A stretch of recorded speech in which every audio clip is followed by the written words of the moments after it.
ITV, certainly the ITV, certainly the best.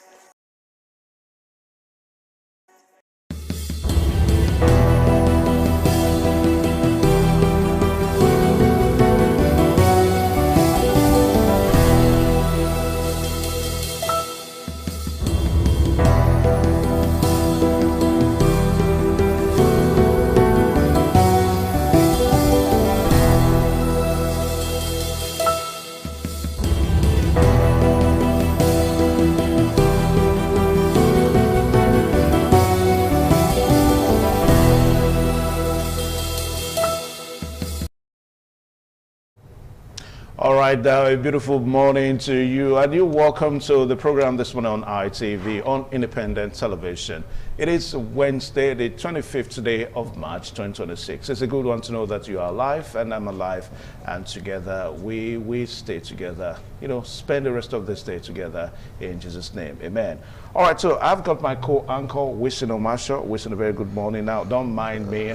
Come on, man. Are you now a pastor, opening church on air? Anyway, we need prayers of the country. Yeah, I mean, you just wake up in the morning despite the difficult times. I mean, despite we're buying fuel for almost 150 naira, 1,500 naira. You know, you just see that you just see yourself going on and on. So I think when you start the day, you give thanks to God. I mean, for giving you the ability to see the day, and of course the opportunity to be part of the day. Yeah, you know, just keep on pushing, keep on striving, keep on doing everything we can do to make sure that we keep hope alive. After all, they are saying that it's not only Nigeria, other countries are having the effect of the Middle East turbulence, but countries like France, Angola have been able to set up a mechanism to absorb the shock.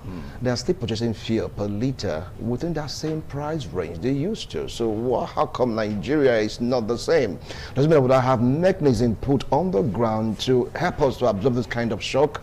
We have this crude. Okay, fine, let's say granted our refineries are no longer working, but we have a private refinery that is even supplying or threatening to supply all African countries. So why is our own different? That's a question we're asking this morning. Very big question we're asking. Why is our own different? And we've been calling on you know, authorities involved to ensure that intervention, you know, programs and ways of ameliorating the suffering, you know, should begin to be seen. It should begin to be felt by Nigerians because, I mean, the prices of goods and services are already going up. In some states, I understand that a sachet of pure water is sold for 100 naira. You know, a bag of pure water, a sachet, yeah, a bag of pure water that used to be sold for like 300 naira, you know, 400 naira is about 800 naira, you know, in some places. So you can... that should be in the northern part, not in the south side, though. You can see how, I mean, if as common as water, you just easily notice the change in cost of, you know, goods and services, then of course you should know that it is real when we say that the fuel, you know, is really having a toll on all sectors of our economy. But if you take a look at it, you're going to realize that sometimes all these addition, inflation, do you know they're man-made? Okay, fine, let's do the maths, all right? What was the cost of fuel before this Middle East turbulence? And how much was added right now to fuel pump price? Is that enough to have some more than 100% increment in goods and services? These are man-made. We're the one punishing ourselves. People want to cash in on, okay, fine, there is war in Iran, Strait of Hormuz, just 20% of energy that passes us to. What about many 80%? Is it enough for there to be an escalation in prices? That's a question people are not answering. Well, the thing is that we lack regulation. Nobody's regulating anything. If you have anything, say that any price, put the blame on the fuel pump price, put the blame on the bad roads, put the blame on the government without you, the entrepreneur, because some of them want to make massive gain. They call it cashing out, the season of which the masses, they are suffering. Anyway, from beginning this morning, we're going to be looking at what seems to be, as a matter of fact, it is the latest now when we're talking about the 2027 election. INEC yesterday unveiled the electoral framework. That's the guidelines that political parties are going to be following, you know, for next year's election. Now, those guidelines are as a result of the amendments, the electoral amendment that we saw, the 2026 electoral amendments that we saw a few weeks ago, 1 or 2 months ago now. Now, we're going to be talking about that now and see how political parties are really, really ready for these guidelines, because these guidelines are the frameworks, I should say now, that political parties are going to be following. If you take a look at the guidelines, the big question now is how many political parties are really following the guidelines? Especially when, I mean, we saw pockets of reports this morning that some political parties are already complaining of alleged imposed candidates and all that.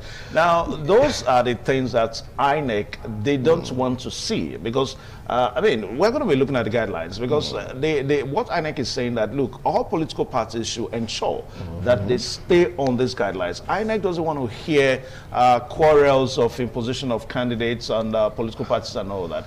So I don't know. So if we begin to still have this kind of problems at this time, so the big question we're asking, the political parties, are they really ready for next year's election? All right, before we go to political parties, you take a look at this particular question. How many political parties are even following the primary guidelines? Let us start off with campaigns. Even Mr. President and his party, the APC, are they following the political guidelines? Maybe Mr. President is not that loud about his ambition for the second term. What about his cronies? You get to see people saying, Bola Ahmed Tinubu, second term. They are so bold about it. I mean, it's not time for campaign. It's not time for campaign. We have so they're violating the first rule. According to the primary rule, you have to know when to start campaigning. But they're doing it right now.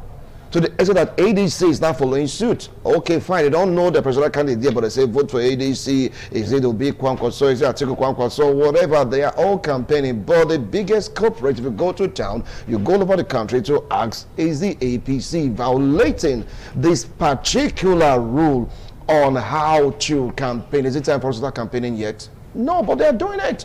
It's everywhere. You get to see our governor, though he is massively in love with Mr. President, they say, yes, Tinubu, over 2.5 million votes. So I say over 3.5 million votes. These are campaign. Okay, whatever you're saying right now is from Mr. President. Yes, I know he's loyal. I have nothing against this. He loves the president. Mr. President loves him also. But come on, the rules must be followed. Aside our governor, which we cherish, if you go to other states, it's the same blueprint. Why are they violating the first rule of campaign? Government campaign, you have a time frame. Why are they campaigning now?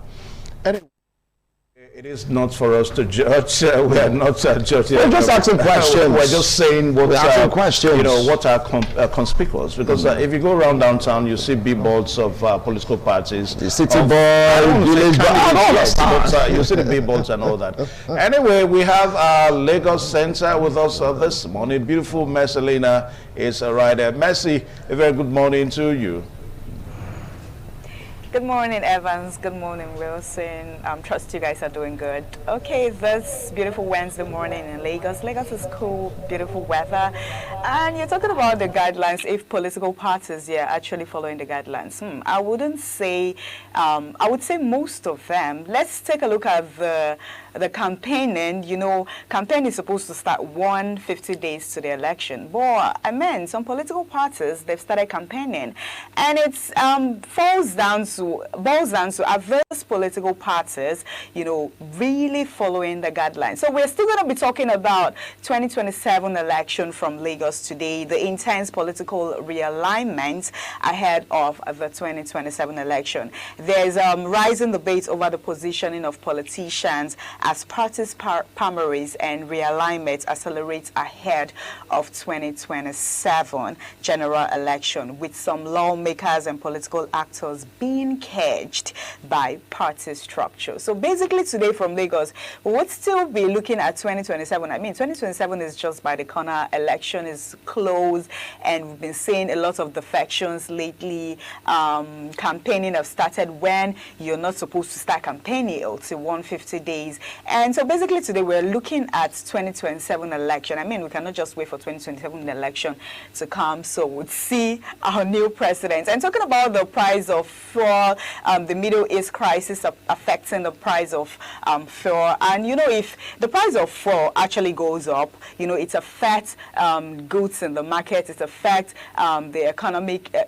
the economy, in general, in terms of food, transportation, and all of that. I mean, I would say Nigerians at this point, we are feeling the heat. We're waiting to see what the president will do at this point, to help with all these things Nigeria are facing in terms of, like I said earlier, economic, food and all of that, transportation, because of the Middle East crisis. So basically from Lagos, we're looking at 2027 election, or a couple of defections, and how it will affect some political parties, ahead of 2027. Thank you so much, beautiful Mercy there. So that's, all that we're going to be looking at today on the program this morning on ITV. But mind you, we've got our Boja Center, so when they are on, we're going to be bringing them on board so that we get to hear what they're going to be looking at too. So we'll take a short pause now, Wilson, so that we'll join the corporate trainer in Olatan Sahai for his corporate, things that you need to know in the corporate world today.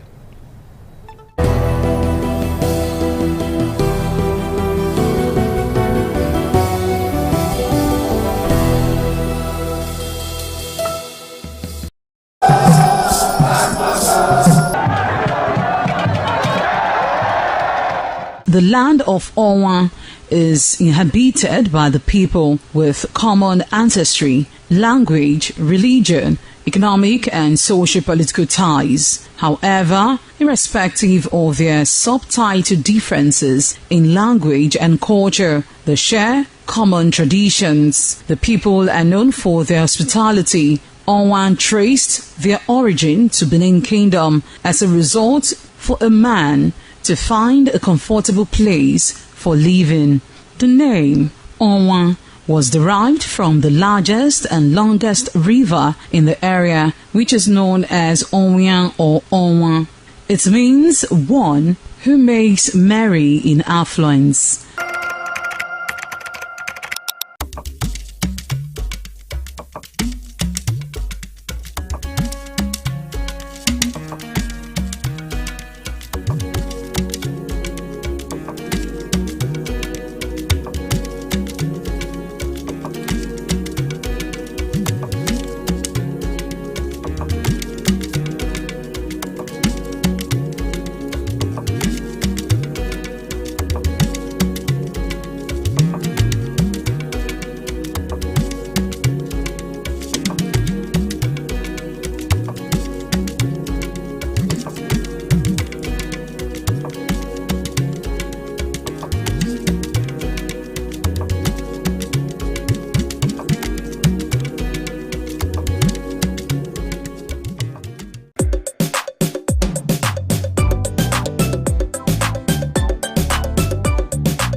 You are specially welcome to this segment of the program. My name hasn't changed. It is still the amiable Inuagata no Sahai. And I've been on the series of driving workplace productivity with emotional intelligence. And we have looked at the different components of emotional intelligence. We are presently on the fourth one, which is the emotional intelligence component of empathy. You know, emotional intelligence is the smartness of being able to regulate your emotion and regulate the emotion of other people. Like I will always say, when you situate that in the workplace, emotional intelligence will become your ability as a leader to ensure workplace emotional stability through the knowledge of how to manage your emotions and the knowledge of how to manage the emotions of those working with you. And we have looked at all the first three pillars of emotional intelligence or components of emotional intelligence. We have looked at self-awareness, self-regulation. We have looked at motivation, and presently we are on empathy.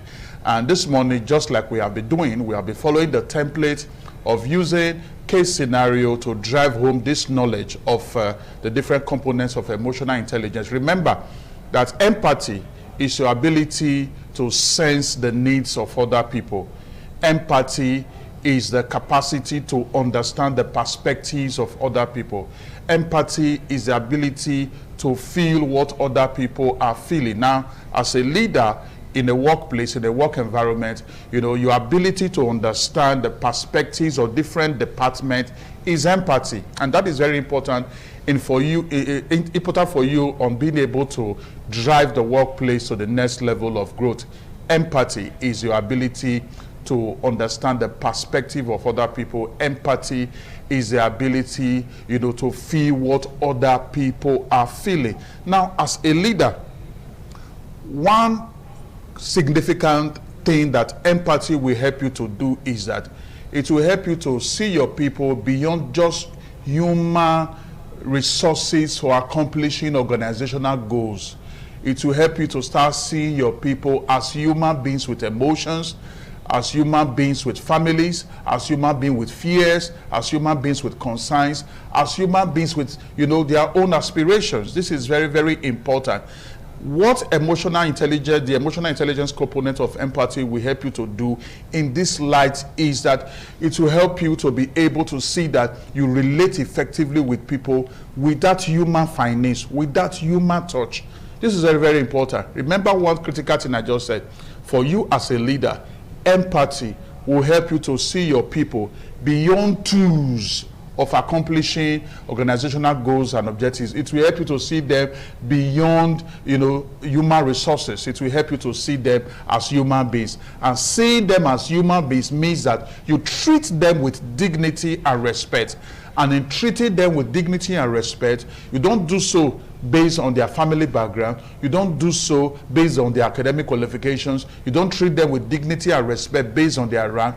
You treat them with dignity and respect based on the fact that they are human beings. So even if it is a janitor in the hallway that is cleaning the hallway or that is cleaning the offices, even if it's a security man, you know, even if it's those in the catering, you treat everybody with dignity and respect because you know that these are human beings and they are, you know, the strategic role they play is very critical to your success as a leader in that work environment, in that organization, in that church, and whatsoever vision that you are driving. Remember, empathy is the ability to sense the needs of others. Empathy is the capacity to see things from others' perspectives, is the ability to see things, you know, from the angles and the view, you know, the viewpoint from which other people are seeing it. Like I said, we are going to be looking at it from a case scenario one more time. And the interesting case scenario we are going to use today is a university, you know, situation where there was acute water shortage, and the university vice chancellor of that Nigerian university and the dean of students were able to manage the situation, bringing empathy into the equation, and things were resolved. So let's just go into the case scenario. The emotional intelligence component of empathy case scenario. Empathy in university leadership during a water shortage crisis. In the peak of a grueling dry season in 2024, a state university faced a catastrophic failure of its primary industrial boreholes. For 5 days, the hostels and the staff quarters were without running water. The situation escalated. Students blocked the main gates in protest, and staff unions threatened a complete work stoppage as hygiene conditions plummeted. Now, let's look at the response by the university vice chancellor and dean of students based on the emotional intelligence component of empathy. Remember, I told you that emotional intelligence component of empathy is the ability to sense the needs of others. It's the ability to feel their pains. It is the ability to see things from their perspective and their viewpoints. Now, the students are protesting now due to this grueling water shortage situation for 5 days in this university. Also, the staff quarters equally they are experiencing water shortage, and even the staff there are also threatening to stop work because there is a very difficult situation of them not being able to take care of their family. So we are looking at the response by the university vice chancellor and the dean of students based on the emotional intelligence component of empathy. Instead of deploying campus security to disperse the crowds, the vice chancellor and the dean of students chose a boots on the ground approach rooted in cognitive and emotional empathy. Boots on the ground. In other words, they decided to come physically to the situation. The VC and the dean did not issue memos from their air-conditioned offices. They walked into the hostels during the heat of the protest. The dean physically stood with students at the empty tanks, acknowledging the indignity of the situation, rather than dismissing it as a mere technical fault. In a town hall meeting held under a tree, can you see the boots on ground, approach by the dean of students and the vice chancellor? In a town hall meeting held under a tree, the VC listened to staff describing the struggle of getting children ready for school without water. The VC responded not with defensive budget excuses, but by validating their exhaustion. Crucially, the VC announced that the university's reserve water tankers, usually reserved for the administration block, would be diverted immediately and exclusively to the hostels and staff quarters. Take note of that. The dean worked with student union leaders to create a fair water distribution committee by involving the students in the painful process of rationing. The administration showed they trusted the students' maturity, transforming them from protesters into partners. Very important. To provide immediate relief, the leadership negotiated with the State Fire Service and private vendors to provide a 24-hour water shuttle service. They also waived late registration fees for that week, acknowledging that students could not focus on academics while hunting for water. This is empathy. Now, this kind of scenario, I cannot remember the number of times we had it when I was in the university, in the Nigerian university. I don't want to mention the name of the university at the moment. We had series of water shortage situation, and most of the time it was not properly managed. So, but look at this case scenario, how the vice chancellor and the dean of students are bringing empathy to manage the situation. He said they also waived late registration for weeks. They also waived late registration fees for that week, acknowledging that students could not focus on academics while hunting for water. That is empathy. That is serious empathy. Within 72 hours, emergency repairs were completed, but the tension had already dissolved because the community felt their leaders truly felt the weight of the hardship. This is just so important. Now, what we are going to do now is to look at 3 leadership lessons that we can glean from this case scenario. Remember, we are looking at the emotional intelligence component of empathy, which is the ability to feel and sense the needs of others, the ability to see things from others' perspective. And this is what the vice chancellor of this particular university, in this case scenario, and the dean of students have demonstrated. Now, like I said, we are going to glean 3 leadership lessons from this case scenario, so that as a leader, no matter the sphere of life you are operating in, you will be able to make sure that you apply this leadership knowledge, and then be able to use empathy to see that you manage situations on time. 3 leadership lessons in empathy. Number 1, take note. You may want to write this down. Presence is the first step of empathy. Presence, physical presence, boots on the ground. Presence is the first step of empathy. Empathy cannot be communicated via a press release. This is the often scenario we see in our African environment, in our Nigerian environment, where oftentimes, people just issue press release from the comfort of their air-conditioned office. Empathy cannot be communicated via press release. In a crisis, being there is a form of emotional labor that tells the followers their suffering is seen. Is seen. Very, very important. So the lesson is that leaders must move towards the heat of a crisis, not away from it. Physical presence de-escalates anger faster than any written apology. This is a critical leadership lesson for you as a leader in that, university, in that polytechnic, that college of education, in that government, agency or MDA, and then also in that private organization. The second leadership lesson from this case scenario is this: validate the feeling, not just the fact. The leadership didn't just fix the pipes. They acknowledged the frustration and shame of the water shortage. People are often more upset by feeling ignored than by the problem itself. This is a serious issue. When people are ignored, that's you're ignoring them becomes worse than the problem they are going through. And in this case scenario, the vice chancellor of this particular university, the dean of students, did not ignore the students. They came on ground, they came physically to empathize and identify with the situation, and that went a long way to be able to resolve the situation. People are often more upset by feeling ignored than by the problem itself. High emotional intelligent leaders address the emotional state of their team member before attempting to sell a logical conclusion. So identify their emotional state first, validate their emotion, validate their pains, validate. Remember, empathy is the ability to sense and feel what others are going through, the ability to sense the needs of others. So when you feel that need, when you sense and validate it, recognize it, and that will go a long way to make the people to start giving you that platform to be able to easily resolve the situation. Then the third leadership lesson from this case scenario is sacrifice as a signal of sincerity.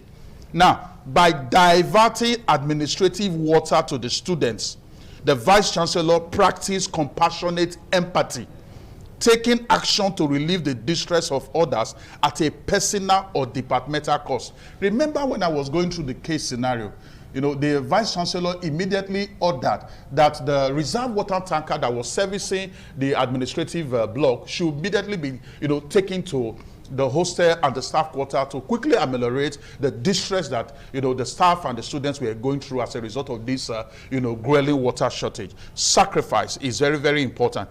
Empathy is most believable when it involves a sacrifice.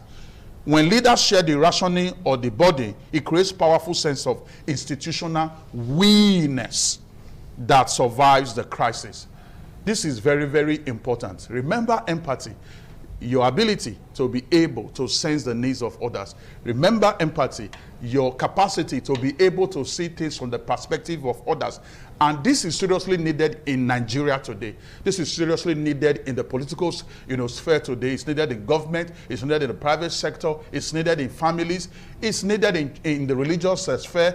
It is very important we come to that level of being able to empathize with people, see things from their perspective, make sacrifices for them, just like we read just now from this case scenario, that empathy is most believable when it involves sacrifice. But we see a situation in the Africa, governance scenario whereby the leaders, want the people, want the citizens to continue to make sacrifices while they hardly don't even move a pin. So it is very important we understand that if you want to lead people well and be able to drive them, to help you achieve your goals and objectives, sacrifice is important, leading by example is important, and that is exactly what the Vice Chancellor did here by diverting the water that was reserved for the administrative block to the hostel and to the staff quarters. I believe that profound value have been added to you today. I know you want to connect with me. My email is inuaghata@gmail.com, inuaghata@gmail.com. Forward your question, forward your inquiries. Let's take this conversation further and be able to push things to the next level as we lead our organizations, as we lead our churches, as we lead our workplace and NGOs. I'll be seeing you next week, Wednesday. When I return, I will say remain the amiable. Inuaghata, no Sahai. Your day is so blessed. Thank you.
Many thanks for staying with us. I am Marcelina Unkwa, and we're still on TMI this beautiful morning on ITV. We'll be reviewing the papers this morning and do well to grab some copies and go through them. The first paper we'll be talking about today is the Daily Trust papers. And the Daily Trust papers, the big headlines there says, parties move against Electoral Act. That is the big headlines on the Daily Trust papers. Parties moved against Electoral Act. Another headline there says, Obi had no basis contesting 2023 presidential election. 2027 presidential election, Justice Salami. You get that on page 10 on the papers. Another headline there says, what federal government can do to break down petrol costs. You get that also on the Daily Trust papers. Another headline there says, 11 died in Ogun oil Bauchi road crashes. You get that also on the papers. Okay, moving on. 2027 Labour Party zones presidential ticket to South. You also get that on the Daily Trust papers this morning. What to know about new HIV prevention injection. You get that on page 8 on the papers. U.S. to send thousands of soldiers to Middle East. You also get that on the Daily Trust papers. Another headline that says, Court reminds El Rufai in ICPC custody, fixes March 31st for bail hearing. All right, these are the headlines on the Daily Trust newspaper. Do where to grab a copy and go through them. Okay, we'll quickly take a look at the Nigerian Tribune newspaper. The Nigerian Tribune newspaper, the big headline there says, parties wants indirect primaries restored. You get that on page 2 on the Nigerian Tribune newspaper. A writer says, insist on amendments to Electoral Act. Another writer says, as INEC's updated guidelines review party resignation, measure de-resignation campaign expenses. You get that on page 2 on the Nigerian Tribune newspaper.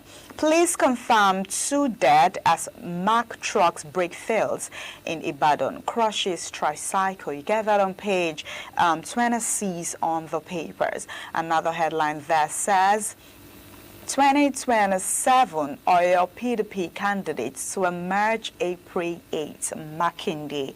Get that on page 5 on the papers. Writer says, automatic tickets given to serving reps, first-term assembly members. You get that also on page 5. Another subwriter says, governance says we won't leave PDP. Another writer says, only 51 candidates from 2027 polls. A writer says, final decisions on platform to be made April 15th at stakeholders meetings. You get that on page 5 on the Nigerian Tribune newspaper. Okay, another headlines on the paper says, Court reminds RFI bill application hearing for March 31st. You get that on page 3. A subwriter says, Son leads supporters to Kaduna Court in show of solidarity. You get that on page 3 on the Nigerian Tribune newspaper. Okay, another headline on health says, meningitis outbreak worsen in southern Nigeria, NCDC. You get that also on page 4 on the Nigerian Tribune newspaper. I'm doing to grab a copy and I'll go through them. The next paper would be looking at is the Punch newspaper. The Punch newspaper this morning. The big headline newspapers, Peter Penance, Wike chair. You get that on page 2 on the Punch newspaper. You get that on page 2. A writer says, factional rifts continue amid reconciliation talks. Wike block allocates NWC positions by consensus. You get that on page 2 on the Punch newspaper. That is the 2027 polls. Another headline there says, Dangote NNPC deal hits turbulence over crude shortfall. You get that on page 21 on the Punch newspaper. Another headline there says, parties warn INEC rolls Crew 2027 polls. You get that on page 7 on the Punch newspaper. Nigerians out of school crisis demands $345 million yearly. Alausa. You get that on page 16 on the Vanguard newspaper. Okay, another one says ICPC alleges El-Rufai pocketed 289 million naira, so 707,900 illegally. That on page 20 on the Punch newspaper. UK returning 4 others die in Ogun Highway tragedy. You get that on page 4 and also on page 5 on the Punch newspaper. Headline there says EFCC evict Malami family from Abuja mansion.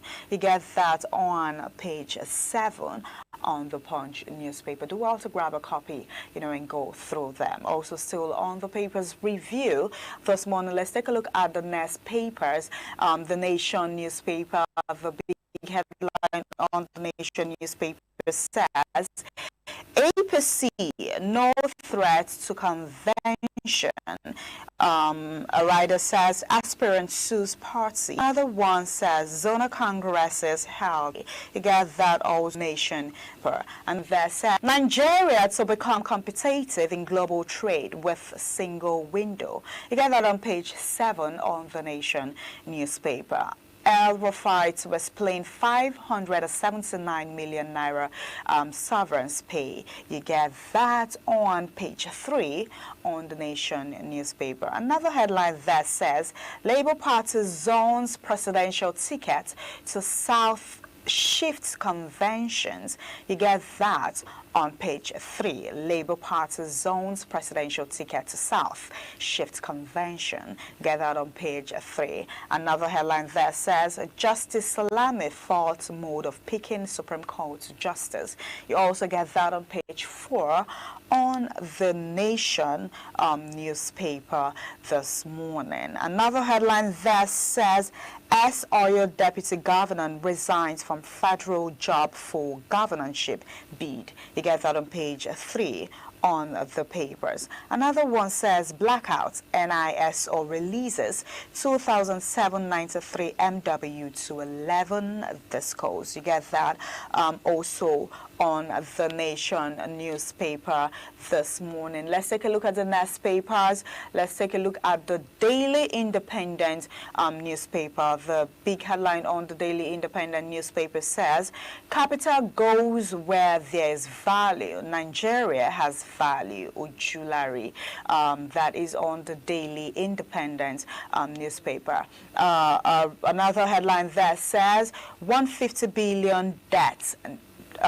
Contractors threatening to disrupt APC convention. You get that on page 29 on the Daily Independent newspaper. Another headline there says majority of Nigerian jobs are informal, unproductive. Shatima. You also get that on the papers, the Daily Independent papers this morning. Another headline there says federal government unveils national single window to tackle poor delays, boost efficiency. You also get that on the papers this morning. Another headline there says 150 billion naira debt. Contractors threatening to disrupt APC convention. You get that on page 29 on the papers.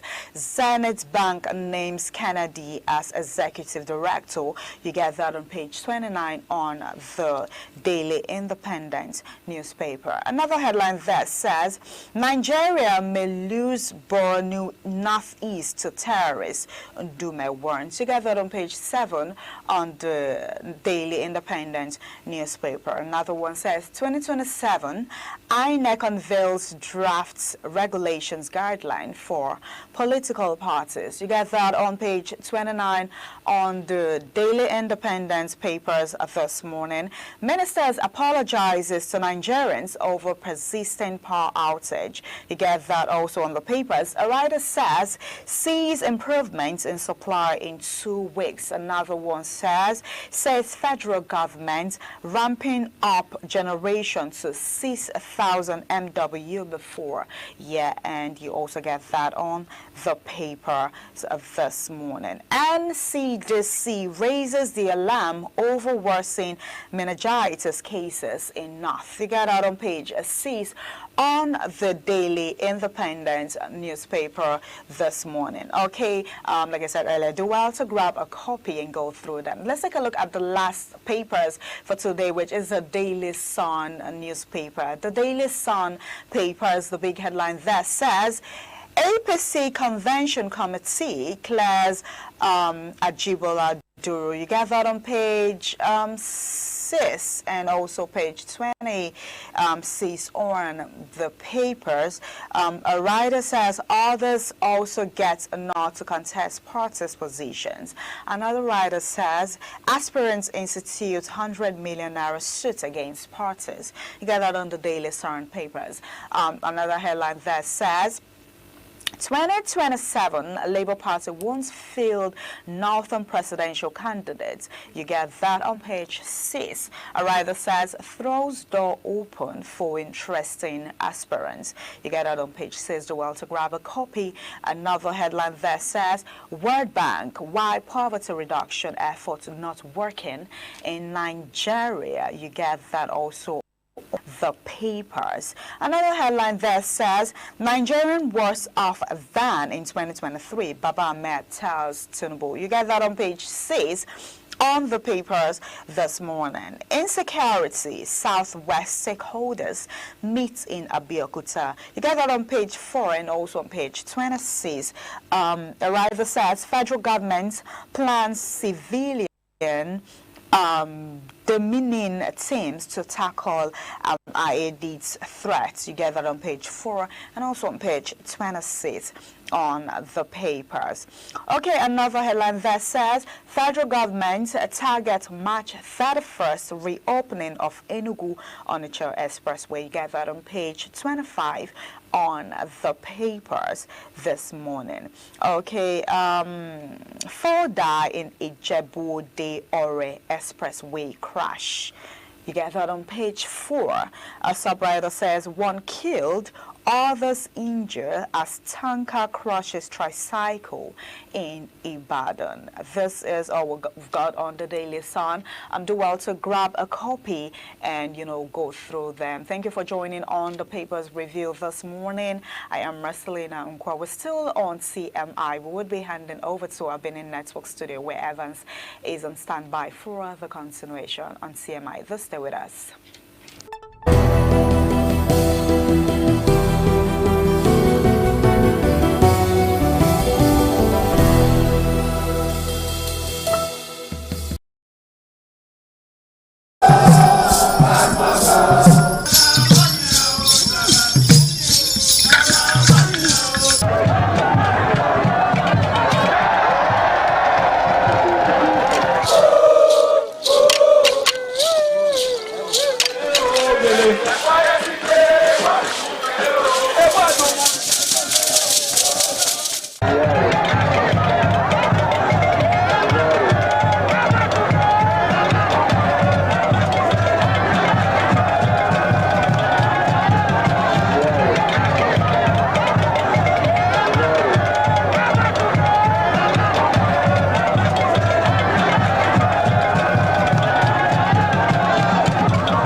Thank you so much for joining us on the program this morning on ITV. Now, we did say that we are going to be looking at what INEC did yesterday, having a stakeholders meeting with political parties and also discussing the framework for next year's election, unveiling the electoral, frameworks and all that. And to discuss this with us this morning, we are so privileged to have a foremost political analyst in Edo State, and if you like, the former chairman of Labour Party in Edo State, Kelly Ogbaloy, is our guest this morning. Mr. Kelly Ogbaloy, very good morning to you. Good morning, thank you for having me. Mr. Kelly Ogbaloy. Good morning. Thank you for having me. Okay. All right. Thanks for being, for joining the program again. I mean, for being there on the program. And I have my co-anchor, Winston Omasho, here with us too. Now, Mr. Kelly Ogbaloy, the framework for next year's election is what INEC unveiled yesterday to the political parties. And of course, we understand that what this implies is that the political parties are expected to follow this framework. So that at the end of the day, the political parties will be ready for the election. Now, we're going to be analyzing the contents of this, framework, even as this discussion goes on this morning. But you tell us now, from the look of things, I mean, I was perusing one of the papers a while ago, and I saw some of the major political parties still having leadership problem as we speak now. PDP, is having leadership problem. And we also understand that the ADC is also having leadership problem. Then we also saw some allegations, that have been making rounds how some, politicians are alleged to be imposed as candidates even in the APC, that's the All-Ruling Progressives Congress in the country. Now, the electoral framework, all these are not supposed to be there anymore. That's what INEC is, telling the political parties. Now, you tell us, from the look of things now, do you think the political parties are ready for next year's election with all these gamut of issues, problems here and there? Well, before I answer that, let me correct that my introduction was not exactly as would have been required. It would have been better if put the outgoing chairman of Labour Party Edo State instead of former, because there is no substantive chairman so far as pronounced. So I wish you correct that. Okay, we apologize for that. The outgoing chairman of Labour Party in Edo State. So, can you attend to the question now? Yes. Yes, I cannot. Yeah. Well, of course, there have been, issues. There have been issues in all the political situations in Nigeria from time to time. There's no at any one point in time like that. It has eased up. So every political party has its peculiar cases of unsettlement.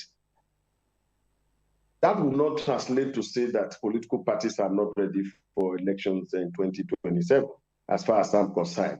But it would rather be advised that with the current outcoming of INEC on these guidelines, we should go back home, readdress ourselves, and show a perfect adherence to this guideline, so that our situation as a people in Nigeria, as politicians and government, can be better improved, that can compete, or rather be well recommended in the committee of other countries that are also involved in political,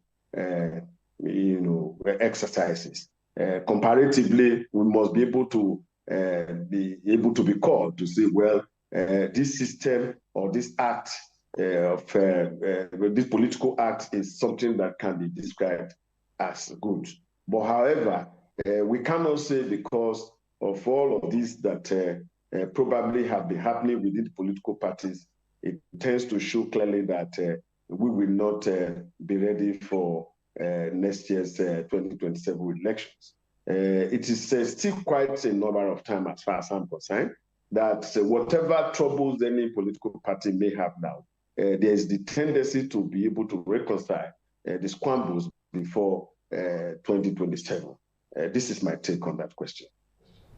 All right, Obaloy, thank you so much for being a part of this show. But I have one question. What is the political parties and a flagrant disregard of INEC guidelines? How come political parties find it so difficult, especially in Nigeria, to stick to INEC's guidelines pertaining various elections?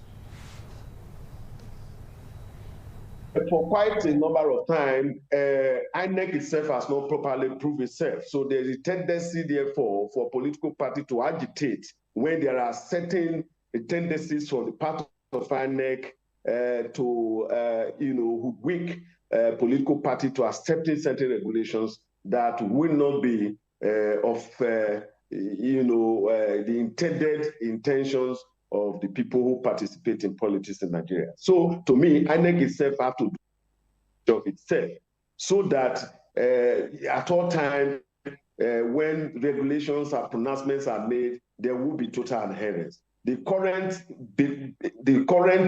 disagreement or inability to adhere is because of the suspicion that INEC itself is not coming up with what everyone in the society politically can take as serious. Now, when you say that the suspicion is that INEC is not, coming up, I mean, what everybody expects, exactly what do you mean? What I mean that if you check, of course, if you check taking us back now to the practices of INEC over time, you will agree with me completely that there are situations where, of course, we're told one thing and the other was done. The previous elections were told that, of course, results will be transmitted electronically. And, of course, what did we get at the end of the day? They were not transmitted. Some of the experiences Labour Party particularly had in that election of 2023. These are still fresh in our memory. And you can say it over and over again. You find out that there are reasons for us to be very, very suspicious of INEC. All right, now you've been suspicious of INEC. You get to realize that during the last election that brought to this administration, your party, Labour Party, was among the political parties also that violated INEC's guideline in terms of campaign. Now, what do you have to say about that? I doubt very seriously if you say that my party violated some of the guidelines of INEC. You would rather be more specific, because I do know that as far as we were concerned, we did what was appropriately required. And that is why you could see, especially in Edo State, the performance of Labour Party was excellent. And of course, we won by over 70%. So I wouldn't understand clearly what you mean by we also violated some of the regulation of INEC at that time. In terms of campaign, the time duration for campaign, of course, the allegations of imposition of candidates during your own time. But right now, someone said that what led to the troubles you're having in your party is because of this same issue of imposition. What do you have to say about that? Well, I doubt very clearly whether there was an imposition of any candidate. But there can be arguments, there can be mistakes, there can be reasons for why such opinion became, came up in the minds of people. But I doubt whether any candidate was imposed, as far as Edo State was concerned, because we fought that to ensure that the candidate required for a particular position was the candidate we featured. Mr. Kelly Ogbaloy, while you were, you corrected us on this program that we should address you as outgoing chairman of Labour Party in Edo State. I mean, for me and for most of us in the media, we thought that you were the former chairman of Labour Party in the state, but you said we should address you as the outgoing chairman. Now, that seems to bring us to what we are looking at within the political space. I mean, a situation whereby some politicians seem not to have decided where they belong to. I mean, we're talking about next year's election that is just, you know, some few months away. So if we have this kind of situation, then of course we ask again, do you think that politicians are ready for the election? But why not? Why not? I still do not agree that politicians are not ready for the election, because we must disagree and agree. And in the process of doing that, it does not suggest that people are not ready. It's politics. It's a struggle, and we must be able to align and realign over time. So it cannot be conclusive or on the basis of that to say we are not ready for election. I do not think so. But I think appropriately I have mentioned what it is from our perspective. And that's why I said to you, well, you would have known it better than us, really. Whatever it is, like I said, there will always be, you know, this give and take in every political exercise. Consequently, therefore, it does not in itself translate to just that conclusion that, oh, as a matter of fact, the people are not ready. Supposing you find it different after now, people get reconciled and they fall in line and win election. I tell you an example. Peter Gregory came to Labour Party around June 2022. And by 2023, if you count it, it's quite a simple time frame. And we were able to show that performance we showed. Therefore, I do not think that these disagreements that we are managing is enough to say we are not ready for the elections in 2027. All right. You said that politicians are ready. Let's zoom in into your own political party, stemming from the fact that you said that politicians are ready. Now, if you guys are ready to abide by the guidelines, how come Labour Party as it stands right now and be able to pinpoint or finger have an inclination of who to represent them come 2027 election? We are talking about nationwide, we're talking about state, we're talking about House of Rep, even House of Assembly.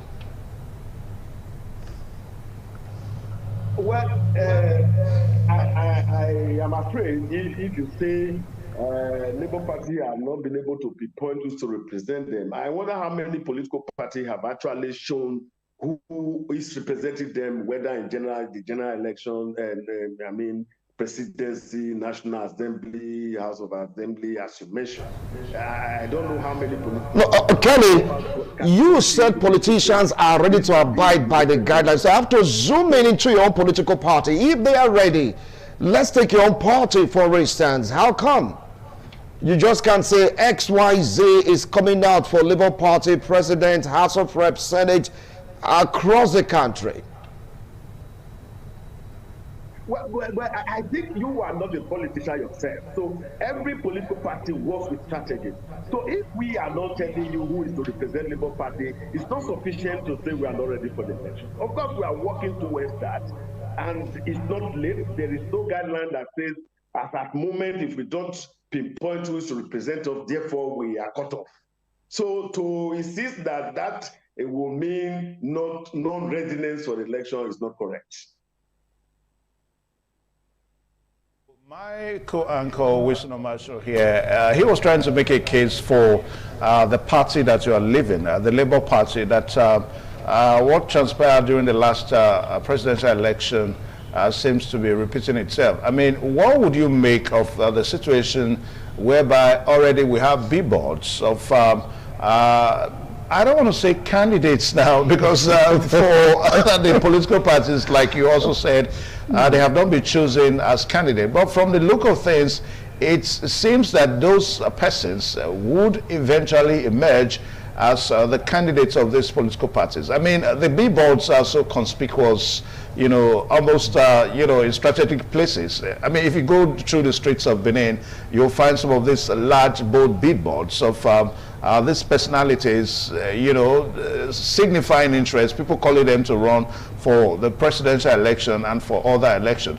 I mean, this is against the INEC guideline that we're talking about, because as far as INEC is concerned, it is not time for for campaign yet. So what would you say about this kind of situation? Well, of course, I'm afraid whether Labour Party itself has published any billboard so far for that. I have not also captured completely that infringement, but I will agree with you that if that is not the stipulation of INEC in that guideline, then it's wrong. So it therefore means that such political parties should correct themselves. But I think you cannot link this to Labour Party as of today. All right, now zooming out of Labour Party or from Labour Party, talking about the political parties, one of the guidelines of INEC is all about the amount of money stipulated for presidential election, governorship election, you just name it. But it seems like political parties in Nigeria seems to jettisoning that particular ceiling of the amount of money stipulated for electioneering campaign or all the process that involves election. Now, what do you think should be done about this? It cuts across all political parties, depends on the money back present in these political parties. Well, what happens there is that you are speaking it for your perspective, but what is the perspective of INEC? So I'm just asking the question. For such cases, yes, so that's the point, sir. Where there is an infringement, there should be punishment for it if it is investigated to and is confirmed that such culpability happened. So we cannot continue to sing it. If there are such cases, the INEC should be fair enough to say when you breach this regulation, therefore you political party 1, 2, 3 will be punished accordingly. So if INEC is not doing that, then who else should do so? Should we just continue to sing it like we are doing here? So these are regulations. One expects that when they are infringed upon, the law should cut off with those who committed the crime. But the question is, who is to enforce this law? Because there is a time frame, there is a money limit, so who is to enforce the law? Well, if INEC enacted a regulation and that regulation is passed, then the INEC should take it up. INEC should take it up. So how are they going to take it up? Do they have the means of taking on political parties with deep pockets? Because the rule are meant to be abided. Because right now, as it stands right now, it's like in Nigerian politics, who have the deepest account or the fattest account seems to be the person that really, I want to put it now, be in front of everything. In the sense that in Nigerian politics today, money seems to be the utmost. If you have enough money, you have the power, definitely you can choose to jettison the law. Why is that happening in our politics? Well, what I can get from your question is that how is INEC going to do that? Of course, I'm not INEC, and I think INEC should know how to deal with situations where their regulations are not operated strictly as in the sentence of that regulation. So for me, it's not for I and you to begin to proffer solution for how INEC will deal with its own problem. But I will insist to say the laws are made, and from time to time you find that there are fragments here and there, and there are also a situation made to say if this is differing upon this is what we will do. So the question is that those who are to do it have not been doing it, and that is why you find out that there is a persistent occurrence of violations of regulations and codes and conduct. So for me, you are not INEC, I'm not INEC, we are talking here now, and if there are observed situations where indeed laws and regulations guiding elections and all of that, of course, are seen not to be adhered to, then there should be an organ of government that will recognize that and bring those concerns to book. Okay, now let's talk about the continuous voters registration, because it is also an activity that is supposed to come before the election. I mean, we are looking at preparation to the election, hence these new rules, these new guidelines, if you like, these new reversed laws that INEC is talking about. Now, one of the expectations of INEC is that political parties should ensure that their supporters are duly, registered. But there seems to be a nonchalant attitude. I mean, if you were to take the database of the ongoing voter registration exercise, it's not encouraging.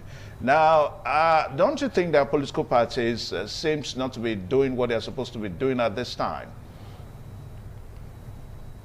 Well, I will not speak on other political parties, but I can tell you that the Labour Party is involved and is registering massively as of today. But it's not going to be possible for me to know what ADC or any other political party, PDP has said to me. I don't know what they are doing right now. But as far as Labour Party is concerned, we are registering. All right, now let's take a look at the aspect of on-time transmission of result or on-the-spot transmission of result. There's a caveat in that particular issue that can be done manually if maybe they had issues with electronic transmission of the result for us to really get to know what's happening in a particular unit. So what's your angle on this? Can you come with that question again? Sorry. The on-the-spot transmission of results, that's another part of this INEC guideline. Remember that it caused some ruckus even in the National Assembly when some youth and Nigerians came out to say, no, we need it. It needs to be effected, but there is a caveat to it in the sense that if it doesn't work, they can go manual. What is your angle to this? Well, my angle is that, you see, the technology required in our system to perform optimally, especially in political matters, have not been there. As I speak with you right here now, we'll be struggling with network on this phone. I have to reposition myself over and over again to be able to convert to discuss with you right now. So if we have such impediment, it will be difficult to go straight line on certain decisions. So therefore, if we have a caveat to say where the system fails, we have a fallback to say do this. I don't think that should not be allowed to fly. So for me, whatever plans you make, you must be able to say, well, should this plan don't work as planned, then I must be able to do this. What is important is that the objective at the end of the day is met. So if you ask me, I think it is proper to say we will go electronically to transmit results as fast as we can by the provision of that system. But where it fails, however, we do this to ensure that the system itself do not entirely fail. This is my take. Okay. Now, Kelly Ogbalo, I don't know if you may just oblige us because you said you are the outgoing chairman of Labour Party in Edo State. Now, rumors making around, you suggest that you may also defect to the ADC, that's the African Democratic Congress. Now, we are giving you the opportunity now to maybe debunk that rumor and maybe, approve such a rumor. I don't know how you may feel about that. Well, very honestly, my brother, I am a Labour Party man as we speak right here. And I hope to continue to be, as far as I'm concerned. There are no intentions to defer to ADC, and I made it clearly. There have been defections, in droves to ADC for some times and other political parties. As bad as it will be in our case in Labour Party today, because we have our own fair political troubles, we remain where we are. Kelly, we can barely hear you. All right, I think we're having some connectivity issues there. Now, Wilson Omasho, just like Kelly Ogbalo was trying to explain, that he's still with the Labour Party and all that. But the question that we asked to that is that what is going to be what would Labour Party come out with in this presidential election? Because we've seen a situation whereby even the former presidential candidates of Labour Party. I mean, Peter Obi has since left the paid Labour Party, and he's now with the ADC. So if the likes of, I mean, Kelly Ogbalo is not a small politician in Edo State. So if the likes of Kelly Ogbalo still remains in Labour Party, so the big question we ask is that what will come of the Labour Party at the presidential level? Are they looking at maybe trying to get somebody else to represent them in the presidential election? I think that's the question Kelly should answer. I believe it's online. Listen, Kelly, can you hear us? Yes, I can hear you now. All right, now the question Evans is putting across to you as it stands right now. You said you're not going to decamp from the Labour Party. Now, what is the prospect of you having a candidate knowing fully well that, like the PDP, you have cumbersome issue in your party? Well, I think I have answered this question before. And I said very clearly that no political party is isolated from internal problems and, of course, even external problems, because it's the competition, it's a struggle. If you are not having internal problems, there can be external ones that can be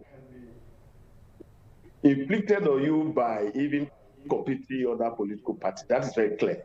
But I'm saying that as far as to that extent, Labour Party is unyielding, is firm, is solving its problems as it were, and the firmness to ensure that the challenges are surmounted is to the effect that we should be able to provide what it needs, our people needs to be able to participate in our political party to contest election 2027. So we will make normal presentation, but as we speak now, we're trying to ensure that all that is needed to be done is being carried out. So the fear that Labour Party will not provide a candidate for the election is not correct. However, I think if it is part of the question that one of our foremost leader, Peter Gregory Obi, left Labour Party. Well, it's fine, because at every point in time, a politician must be able to fit away his own personal strategies, his interests, and consider to make a change. And I'm sure that is what Obi had done. And that does not in any way decline, diminish, I mean to say, the prospect of Labour Party participating like any other political party in 2027. But as they say that no Peter will be no Labour Party, how true is that? Well, those are personal assumptions. Those are personal assumptions.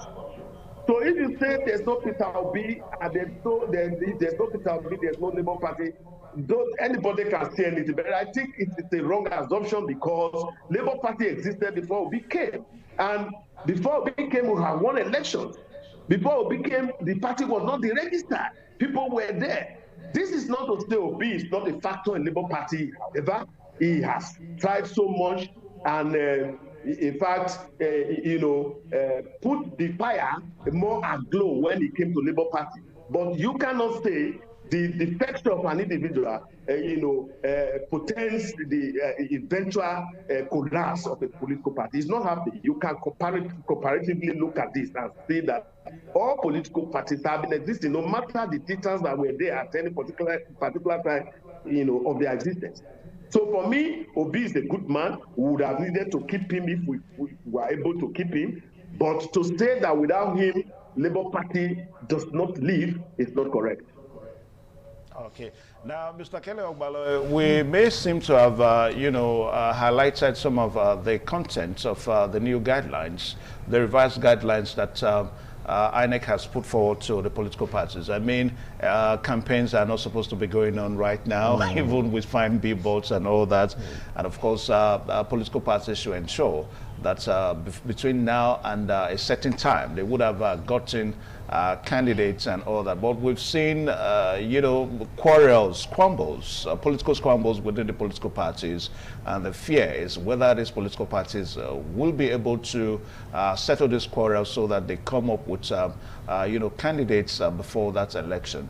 Now, away from that now, because the laws that we are talking about now, this framework we're talking about now, they are a kind of a submission of the electoral amendments that we saw recently. Yeah. And one major thing, one major one that we take away from it is the transmission of the election results. You know, finally, INEC, finally, the National Assembly came up with to say that, okay, there is going to be an improviso, a condition on the account that the real-time transmission fails. Then, of course, the manual collation will have to be resorted to. Now, for the All Really Progressives Congress, there seems to be comfortable, you know, I may not be right, but from what we've seen, from the body language of the All Really Progressives Congress and the APC, they seems to be comfortable with this. Now, what is your take about, you know, the fears of other political parties? Maybe, even if you've not told us in the party that you may want to go to, what is your take about the concern of other political parties in this regard?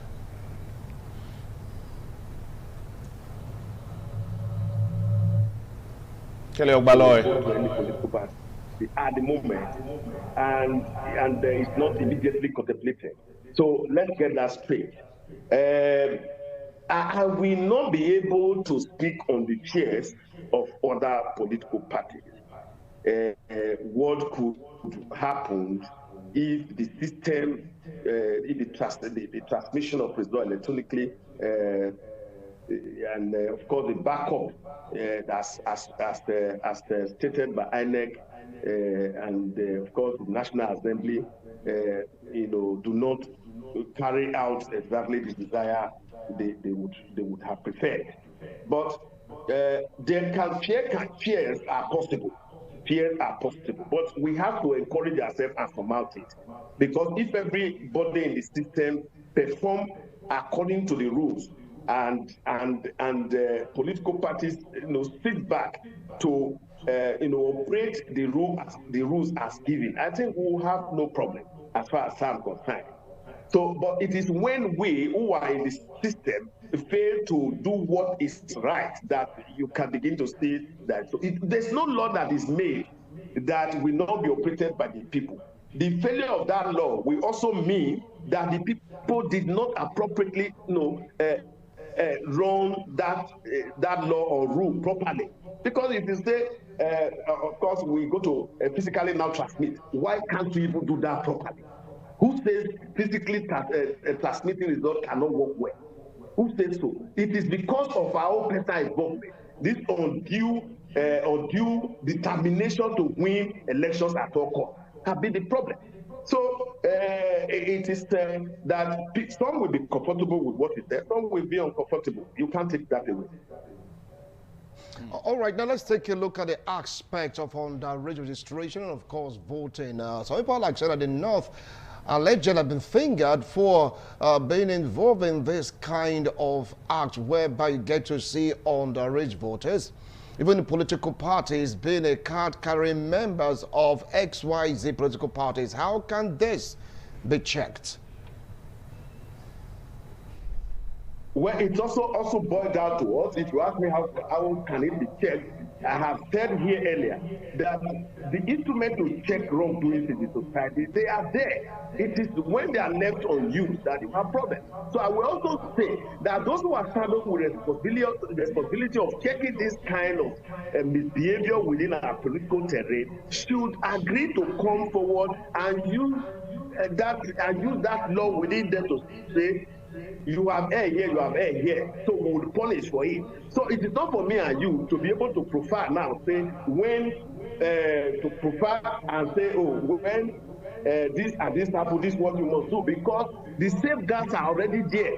That if you do one thing that is against this must happen. They are there in the statute book. So why are they not being implemented? For me, if anybody commit crimes against any standard regulation of running a system, they should be punished, and there are agencies for it. All right, so the campaigns, you know, some of the guidelines is that there is a stipulated amount that one of the contents of the guidelines now is that there should be a stipulated amount of money that political parties are supposed to run their campaign with.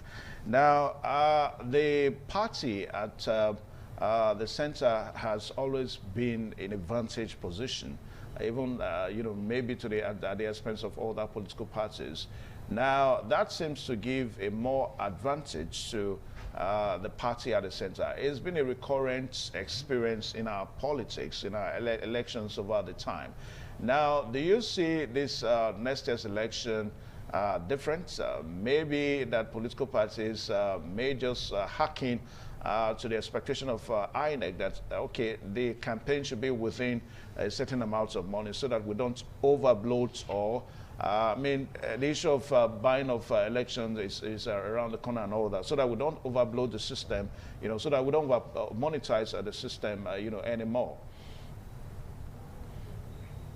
But I do know that there has always been a stipulation of what a political party can spend for AYD campaigns. There has always been. INEC has always brought that, to notice. There are documents to that effect. So it's not going to be a new thing now, which I think we have to talk about. What we can discuss is that one such amount, as it has always been, is stipulated by INEC, it should be adhered to, and INEC monitor to the letter to ensure political parties do not overstep it. All right, well, my last question for this particular discourse segment is, there are rules and regulations, you call them guidelines by INEC. I've not seen anyone stand to be corrected, apprehended for violating INEC's guideline in course of election, vis-a-vis amount of money being spent on political parties. You get to see some political parties going above the ceiling. You got to take a look at campaigns also, billboard. Many political parties, I will not say a few of them, out of all the political parties that we have in Nigeria, they violated this rule time to that number, time and time again. No one has been held liable. If you take a look at also underage voting, party registration, you get to realize that Nigerians, many of them, are found of violating INEC's guidelines without consequences. Can one not deduce that these guidelines are just there for sure, because whenever it's violated, no one is held accountable? Well, you have answered the question as well, that if there are violations and they are not attended to as required, then of course it means that we do not intend to check, in discipline within the society. And of course, you can see it clear that so many things has happened that requires to be dealt with. When crimes are committed and the people are not brought to book, then what do you say about that? It therefore means that people go on committing the crimes over and over again because they are aware, ab initio, that well, even when the crime is committed, nobody is going to ask you for it. So we have to encourage ourselves and go on this advocacy to begin to drum it, so that the required department of government that have this responsibility to do will continue to hear us, and that we are saying they are not doing their job.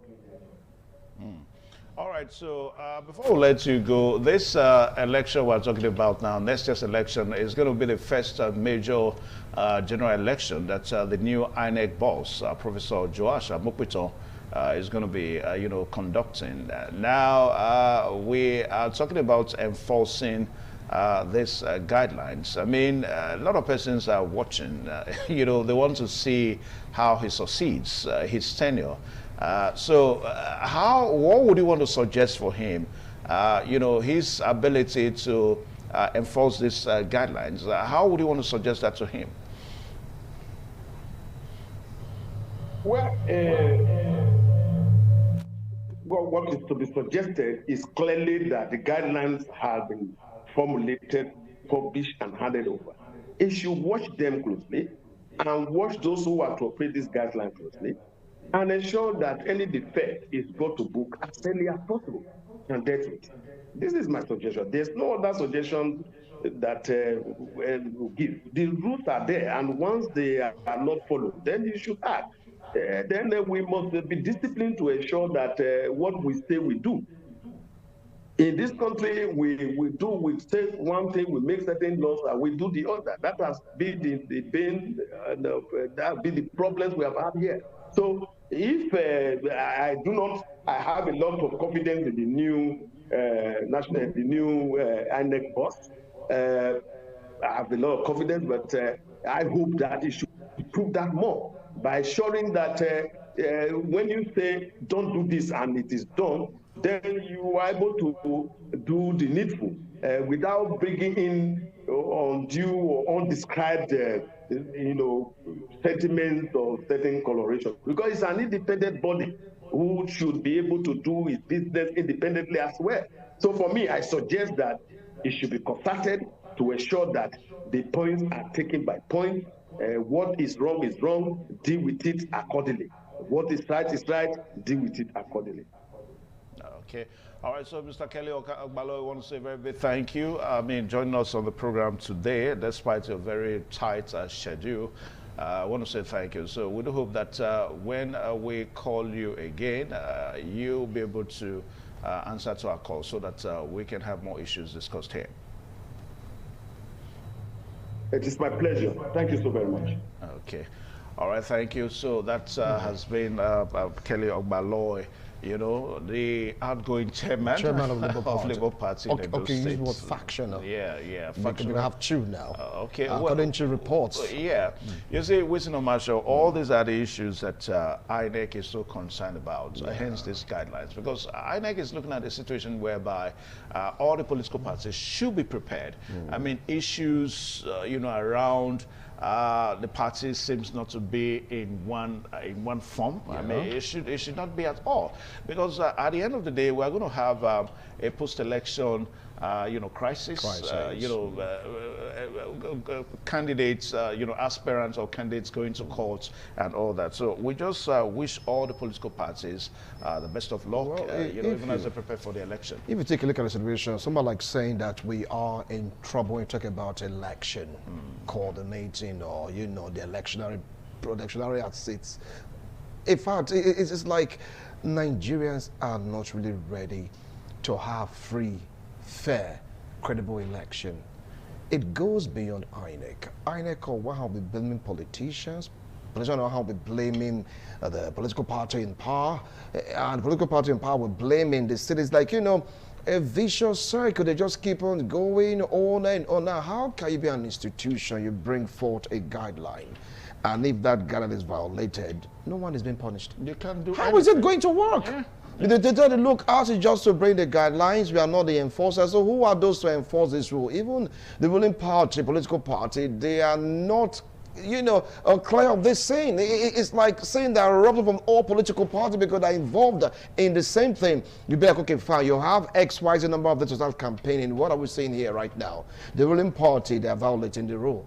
Yes, they are due to the massive love, according to them, for Mr. President. And Mr. President is not saying anything about it. The political parties right now, they are following suit. So tell me, how will INEC now operate? Yeah, if you ask, I'm not the spokesman of Mr. President, but if you probably ask Mr. President Bola Ahmed Tinubu, he may tell you that he's not even aware of those billboards. Of course, we are never aware. But you keep seeing the billboards, you keep seeing it, you just keep seeing the signs, everything, radio, TV, social media, vote for XYZ. We must also say the truth, because some of those billboards we see in town, at the end of it, you find inscription are supported by XYZ.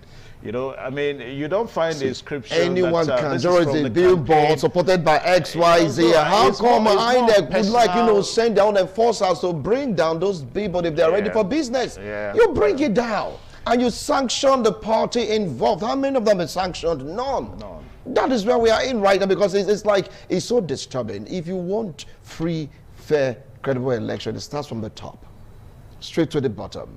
The umpires, the citizens, all must be involved. But in Nigeria, the question now is, who would want a free, fair, credible election when you know that the people might not even need you again in power? So you have to do everything possible to make sure that you either retain power or grab power. In Nigerian politics, it's all about retention of power or grabbing power forcefully. These are the two forces militating against Nigerian politics from us having free, fair, credible election. If you are there, you want to retain it. If you're not there, you want to grab it. How is it going to work? They call it by all means necessary. Either hook, crook, whatever they want to do. That is just where we are today, and it's not healthy for our democracy. Anyway, like what we said, that ITV is not a political party. Yeah, it's not. We are not. You know, we are so not. we don't have any interest, no political interest. Our responsibility is to dissect the issues and when a break, most especially when they are not. When we just see them that this shouldn't be. I mean, like what Wilson has been emphasizing, a situation whereby you see a particular political parties adorning the streets, major streets with political flyers already. That is political campaign, and that's against INEC's regulation, because as it stands now, INEC has not lifted the ban on campaign. So there's no way that those kind of flyers, billboards should be seen anywhere. Anyway, so we'll go over to Abuja now, where my colleague right there is waiting for his segment. Abuja, a very good morning to you this morning.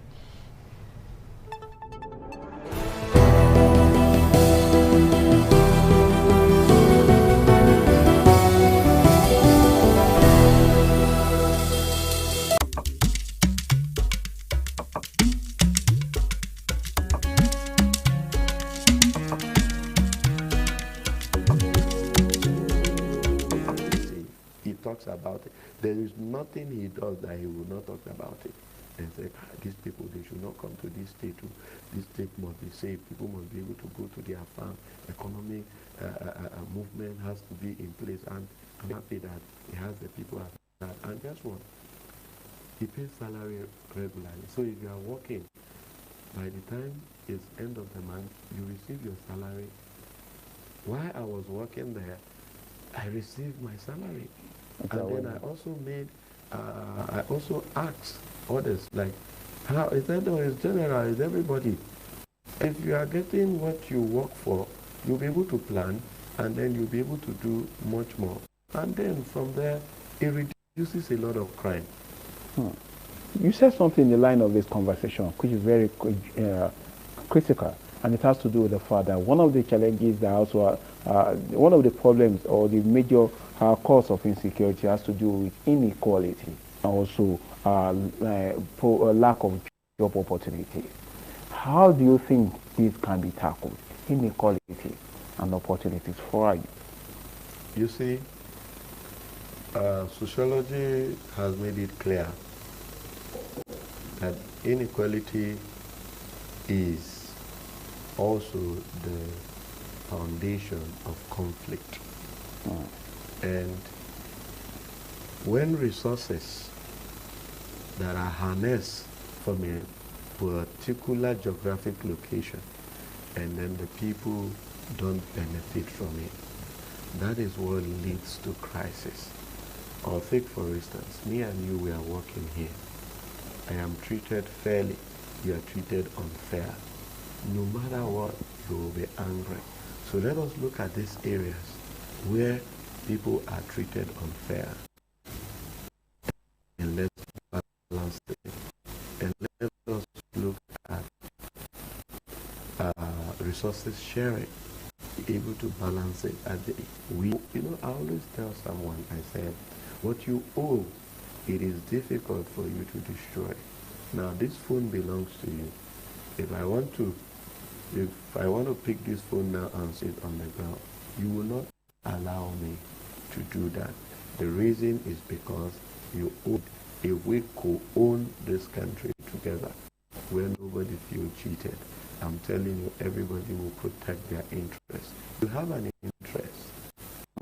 If you have an interest, you will protect it. The government should be looking at an angle where everyone. And today, I'm also happy with the fact that if you cannot further your education today, it is because you have chosen not to further your education. Because I have always been in policy-driven nation. Because policy will outlive the individual. But I'm telling you, succor or supporting will not solve the problem. Today, if you gain admission into a university, you can ask to pay your fee, get you educated. And this is actually very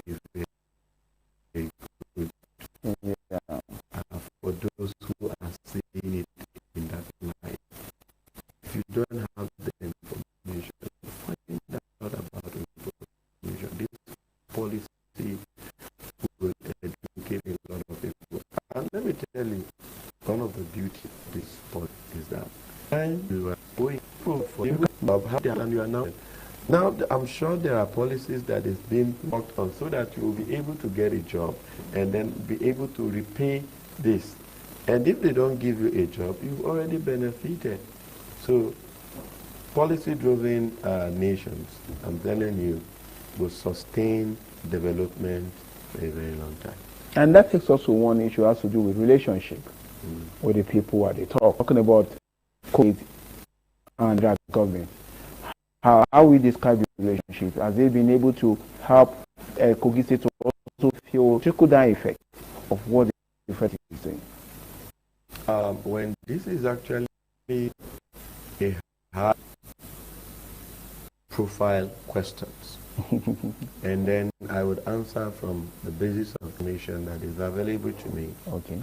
Now, if money is not to state governors, I am sure they would not be able to pay salary.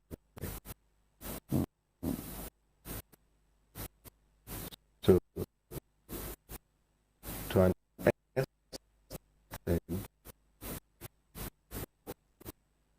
they are benefiting, and that is the reason why they've been able to would help to put the country in good shape. Interesting, right there. We've been talking with Honorable Zubairu Yusuf,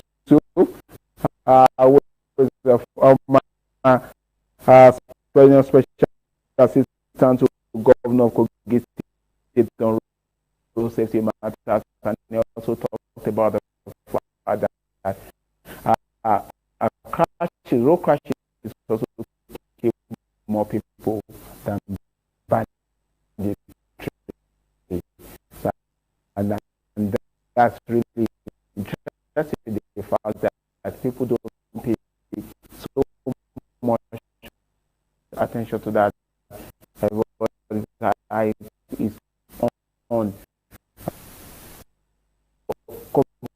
community has been overwhelmed by some of these challenges. We are quite drastic. Where the community were totally overwhelmed by security. How do we tackle this? Well, okay. I'll start by saying it is one of the reasons why I have decided to run for the Federal House of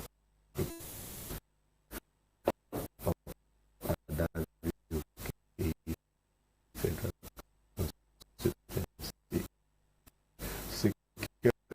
Insecurity and security must be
The new Edion expressed excitement as they danced and rejoiced before the Esama of Benin, Sir Chief Dr. Gabriel Osawori Benedion, who also joined in the dance.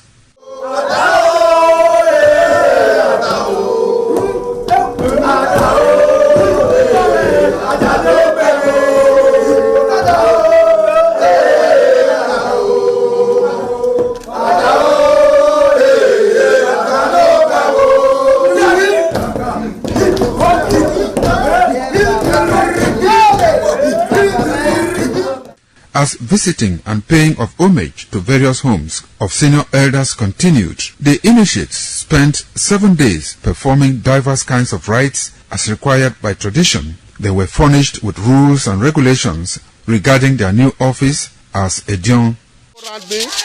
That I grew up in this community to the point that they have now also chosen me as an elder in this community. It's a thing of great joy. All thanks to the Esama of Benin, my people, my family, everybody, all Okada community for this great honor. I am very, very grateful. Well, this is my brother. I'll call him my uncle because he grew up with my father. I'm so proud of him because we are doing the same rituals as the Edions of the Okada. It is our duty for us to make this place a greater place, for outsiders to come and see the goodness of God in Okada. And I'm proud of every one of us here. So shall it be to each and every one of us in Jesus' name.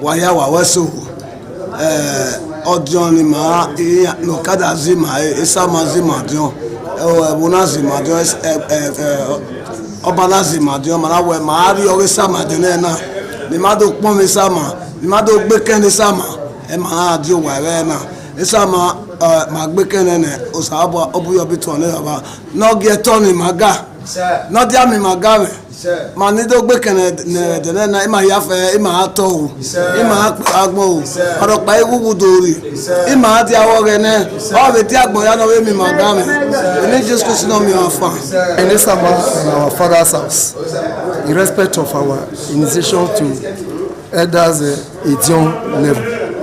As tradition demands, we are here today to come and also pay our homage to him, to also for him to also pray for long life and prosperity. The climax after 7 days was paying of homage again to the Edion way, where he gave the initiates the full rights to function and to henceforth participate in meetings with Edion. It will go down in the history and minds of Okada community, Ovia people, Edo State, and Nigeria in general.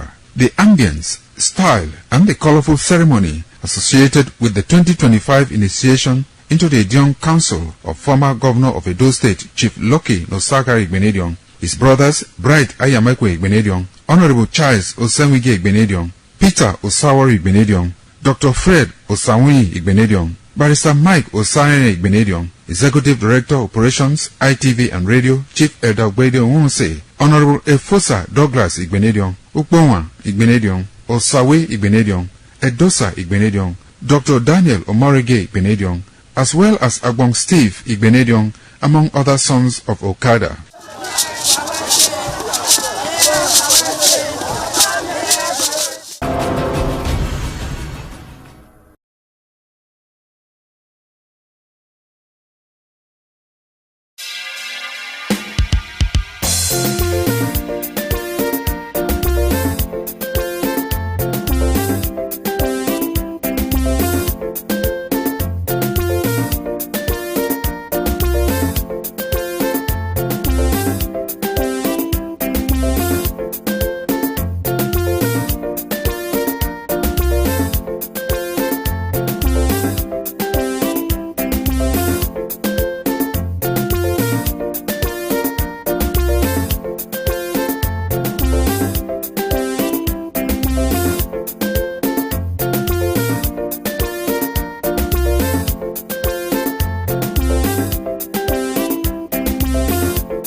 All right, thank you. So the program's still right there on your television this morning on ITV, and I still have my co-anchor here, Wilson Marshall. Now, Wilson, the effects of the fuel price going up high is telling on Nigerians. Now, a while ago, you and I were discussing off stage, you know, Aliko Dangote suggesting that Nigerians should be working from home. I mean, the last time we had that was during the COVID era, the COVID-19. That's about almost about 6-7 years ago now. Now, I don't know, for a country like ours that demands so much, you know, workforce ability and all that, I don't know whether that is really needed at this time. Don't you think that may be counterproductive? Well, if you take into consideration right now, it's like we have to really make do with what we have. Aliko Dangote, the richest man in Africa, suggested that to Mr. President, saying from the way things are going right now, Nigerians may just adopt that work from home. But let me shock you. The issue in the middle is beginning to take shape, in the sense that a barrel of oil used to sell for $110 per barrel. Right now, it has come down back again to 100. Some are saying $85 per barrel. So things that are kind of beginning to take shape. The oil per barrel is beginning to reduce. That means it's going to trickle down to various nations of the world. Before that, what Aliko Dangote told Mr. President might just be what Nigerians should be gearing up for. Because if you take a look at transition hike, calculate your salary for a month for the salary earners that don't have cars. Even if you have car, can you fuel your car optimally to use for a week? If you calculate the amount of money, everything will just go into transportation, and that will not even all go well. So the best bet right now is for us to revert back to what we did during the era of COVID-19. Work from your house. Now, suggestion. When we talk about work from home, I think it's only applicable to some certain workers. Sure, yes, of course. Not broadcasters, not doctors, but there are some things also that can be done remotely from home. Even the time of COVID-19, some BBC broadcasters, they have their own studio in the house. They transmit from their houses. I saw the clips, I was just laughing. Yes, it can be done. But the thing is that, are we up to that level yet in Nigeria? The answer is a big no. So let's say some workers will be required to work from home, while others must be here. So companies should provide means of transportation for these essential workers, because bearing the brunt of paying exorbitant transport fare or filling your car with so much amount of money that can gulp your salary That's what I call being counterproductive. Yeah. Now, when you talk about working from home, I think we also need to look at it, all that it involves. Take, for example, thank God, no doubt, we're in the era of technology. I mean, this time of joining programs virtually, like with you and I, we just had Kelly Ogbaloy virtually. He needed not to be here. That's one of it that we're talking about and all that. But we have a serious problem with power. That's a big problem. We have a serious problem with power. It's possible that Kelly Ogbaloy may have to have put on his generator this morning to be part of this program. Now, the big question is, how many Nigerians can afford that? Now, even if you may say that, okay, you don't have the issue of power and all that, now, we're also beginning to have serious issues with the network providers. At times, we see in some areas that networks are material problems. It's crazy. It's crazy. The networks now, but you and I know that some of this it cuts across all networks. All of them.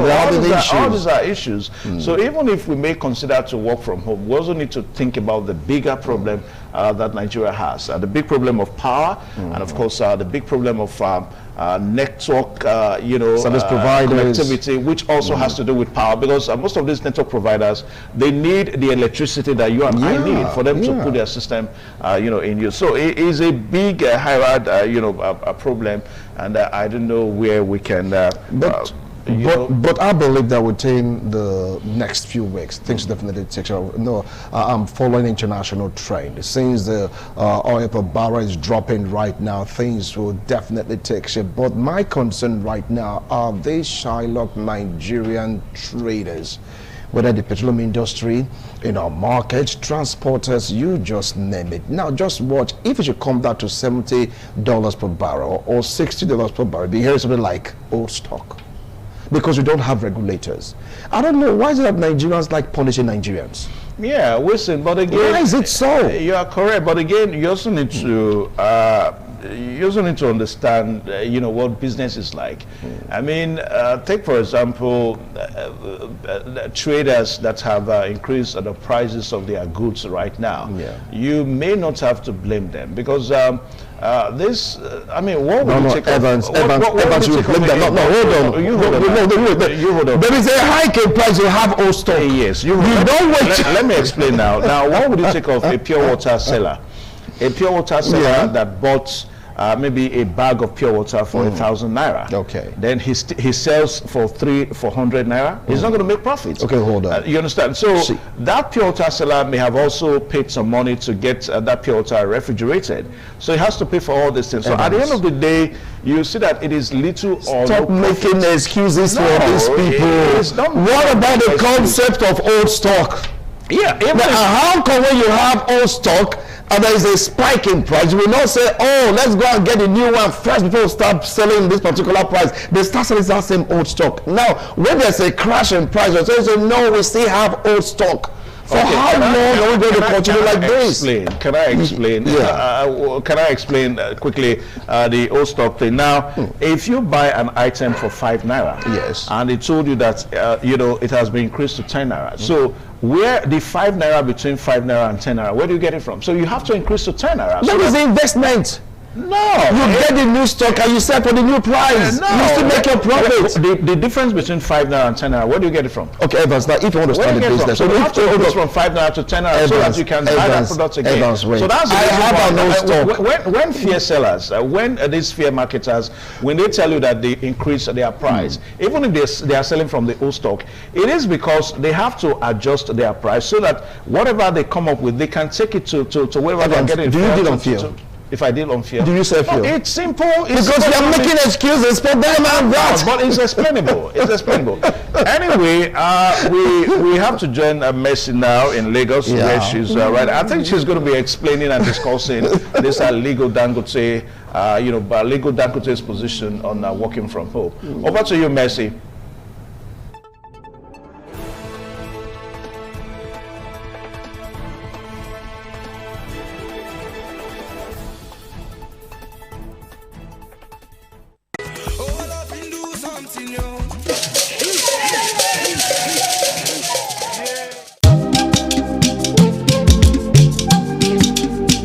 ITV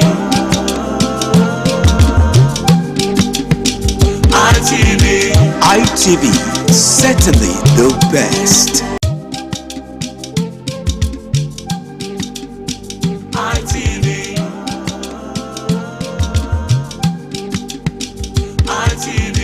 ITV, certainly the best.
Many thanks for staying with us. We're still on TMI this beautiful morning on ITV. I am Marcelina Unkwo.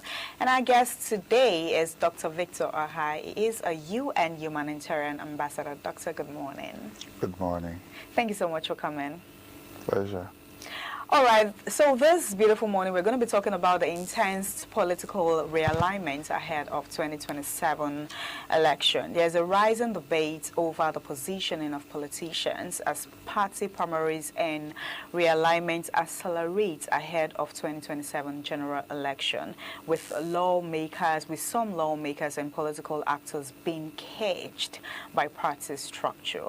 Discussions include political defections, strategic positioning, and how the parties like the All Progressive Party Congress, APC, and also the People's Democratic Party, PDP, and smaller parties, other parties like the ADC are gearing up for the next election.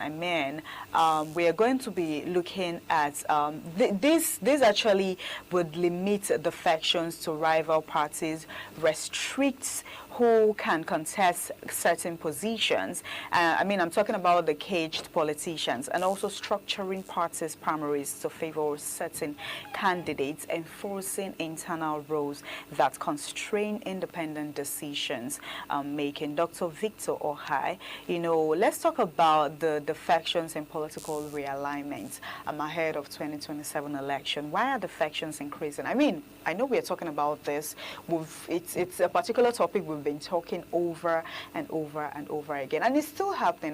The Zamfara state governor just defected, and he has been welcomed to the party. Why is it increasing by the day? 2027 is just by the corner, and a lot of persons are saying now it's not going to be APC with the opposition party. It's going to be APC with the people, with Nigerians.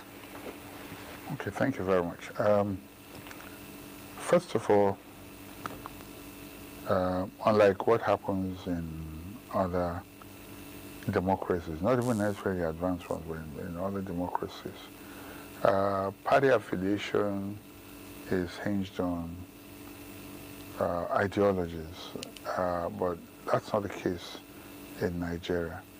You can tell who a conservative is in the UK or a liberal. In the US, the same thing. There are those who are, in the US, Democrats have always been so because of the leanings of the Democrats. You can tell those who are,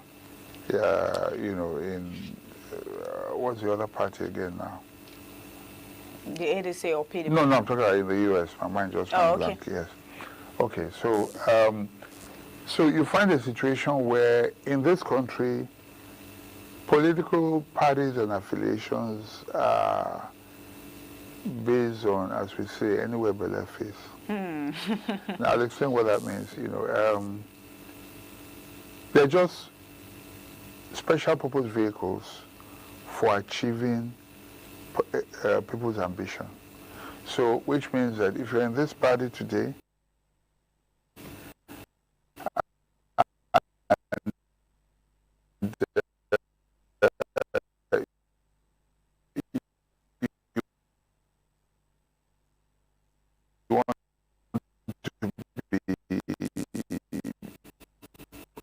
governor, if they don't give you the ticket, you look for the next party to hop onto, and so it's not to the risks AC, ACN, APC, and so on and so forth. So a lot of them are just looking for platforms where they can contest. Now, because of that, you find a situation where Right now, what is happening, let's use APC as an example. You understand when it was just PDP, everybody was like, there was those in opposition, but many were joining PDP because they felt they had a better chance of winning if they win at the primaries. Now, with what is happening with APC, you might say that's the case, but there's something that is not quite straight about what is happening there. If you're in government, you own the apparatus of security, information, and all that. Okay. While there is no clear proof about what I'm about to say, but I have a feeling that a lot of these politicians are not necessarily moving because they want to move. We have heard about, that one is clear, we have heard about inducements. Move, you will pay so much. Many of the governors. That one is not hearsay, but a lot of people have confirmed it. Then we have also heard about, we know of course of the famous, come and your sins shall be forgiven you. Okay. Now, that is what I really want to talk about when I talk about the apparatus security. Many of these have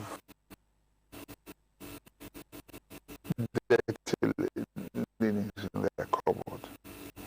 And all those you need to do is just show them a little bit of the and say, bro, see,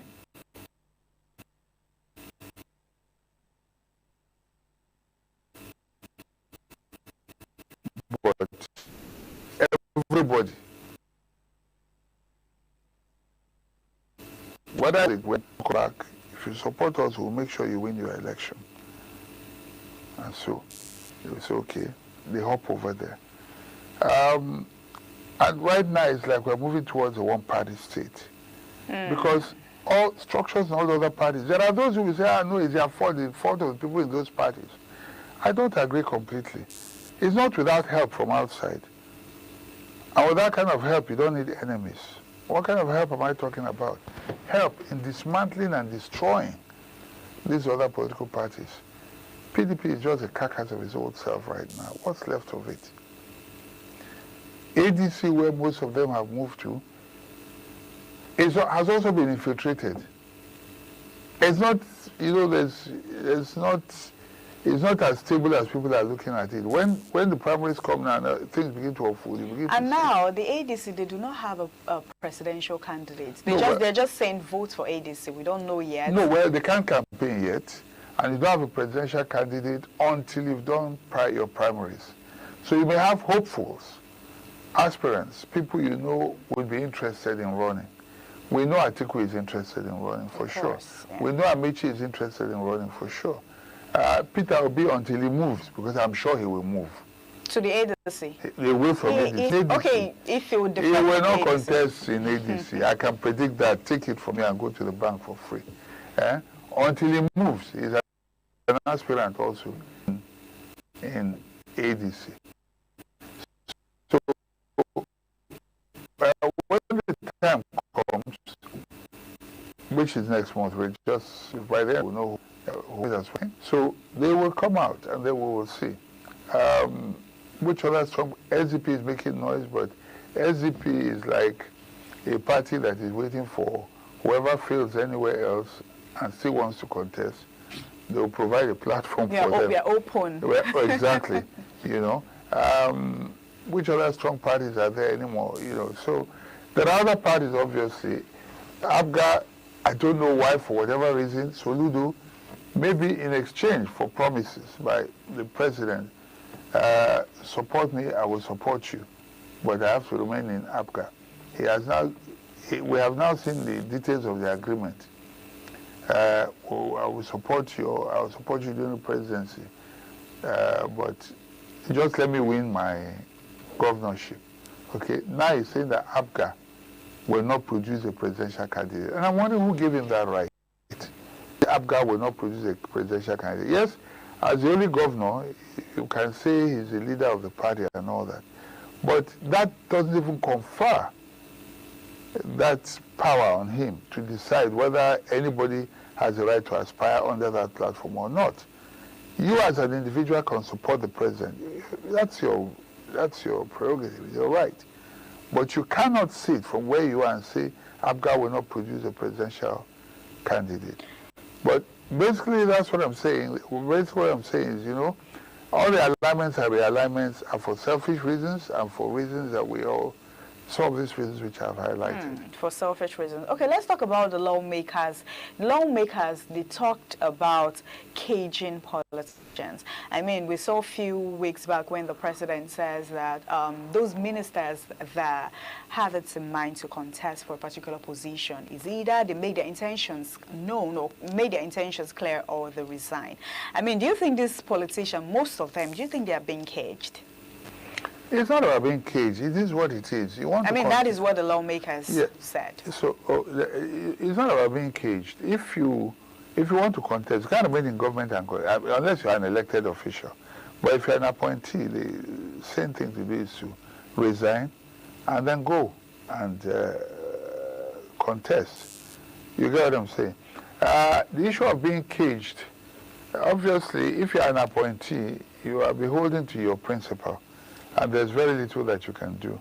And as it is right now, if they're using the word caged, the apparatchiks of government are being used to cage a lot of people. They can't do too much because when you talk, they come after you, one way or another. And so because of that, there's very little, if I understand you very well, that many of them can do, which is why they can't talk.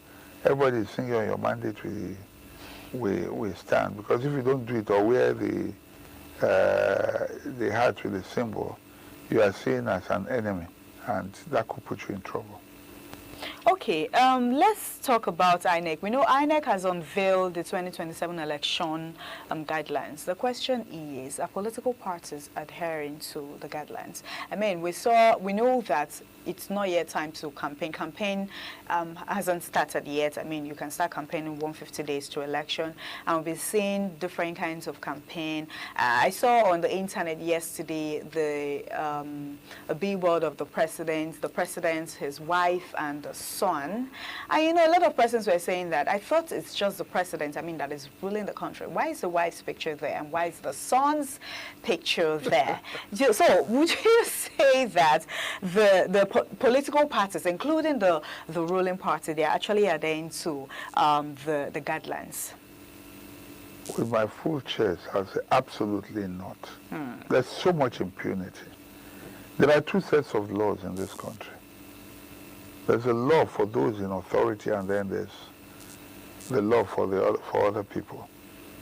The law does not apply to those in authority. Look, I mean, it has never happened until this administration where people are campaigning outside the election cycle period. It has never happened. But see the impunity. Right, from the early part of last year, Abuja, along Airport Road, you started seeing billboards of the president, you see, and who will talk, unfortunately. And if others do it, then they cage them. If others do it, they go after them. Yeah. And yet, this is what you see all the time. And by the way, the office of the first son is very alive, very much alive in this regime. We used to talk about office of first lady, but the office of first son is very much alive now. Security men, security details for that office, everything that I don't even think governors have the privileges that the first son has. But that's what you see. I mean, there's so much impunity now. City boys movement. Yeah, well, stuff. Yes. So campaigns have started already. But exactly. Other parties cannot. If they do, they will come after them with the law. But the law does not apply, you know, to the ruling party, obviously. And why is it like that? It's just impunity. They have no respect. I said there are two sets of laws. There's no respect for any. I mean, and this is without any prejudice to the party or anything. Looking at it, it's what we're looking at. It's what we're seeing, and it doesn't look right. This is nothing personal, nothing, but it just doesn't. What is wrong is wrong. It just is not right, because that's not. And anybody supporting this is not doing. Is anybody supporting this is right.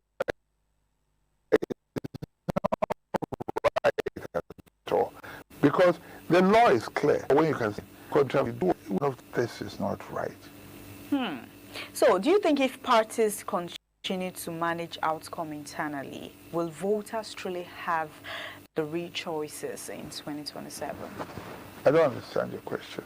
I'm talking about the parties. If parties continue to manage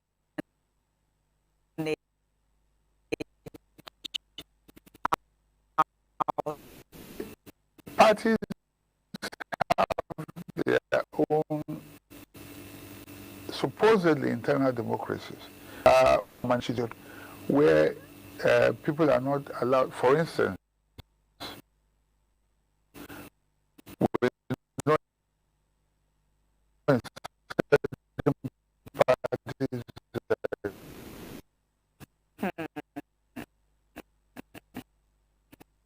even so, the results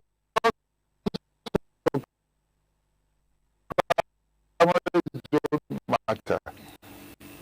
You can be the person that the God you cannot contest. When you do yes, so when that happens, the voters are left with no choice. Maybe their choice is take like we have. And this is what offers. But practice democracy in Nigeria. In fact, I had a terminology. Yes, I don't know why I didn't even remember. I said,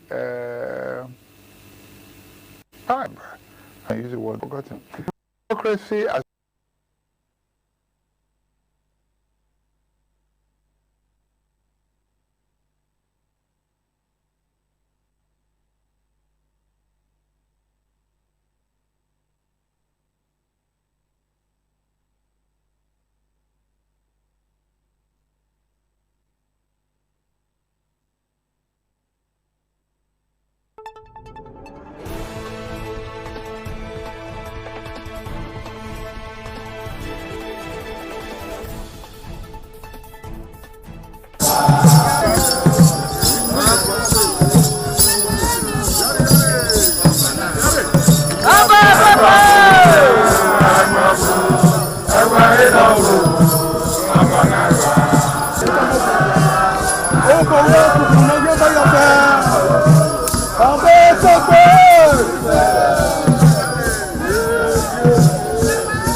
This is Aqua Game, a popular game in Africa played by our ancestors to entertain themselves after each day of farming.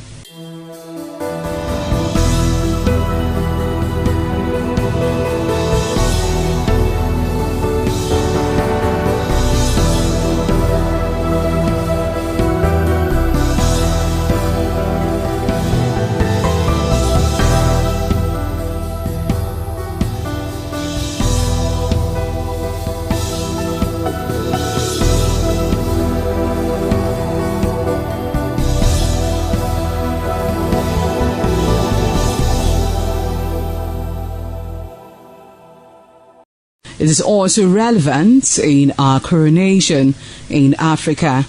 It is a sport and indeed very interesting, as every seed had a role in the game.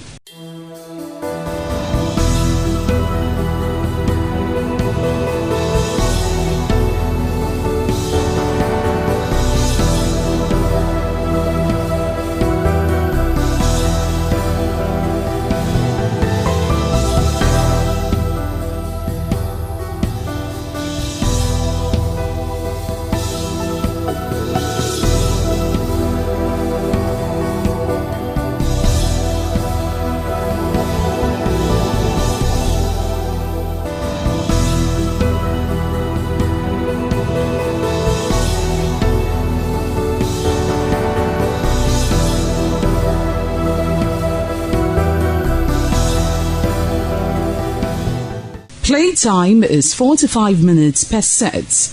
There is no age limit as long as you can spin aqua seed. Ayo or aqua game, known as the game of intellectual. This game requires a lot of mathematical skills. Aqua game is played with carved wooden box containing 12 holes.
Senator Natasha and some other politicians, they are not in support of, let's still talk about defection. They're not in support of this defection stuff. You know, she made mention, she said, if you've defected to another party, go to your party and see how you can make it work. I mean, go back to your party according to her and see how you make it work.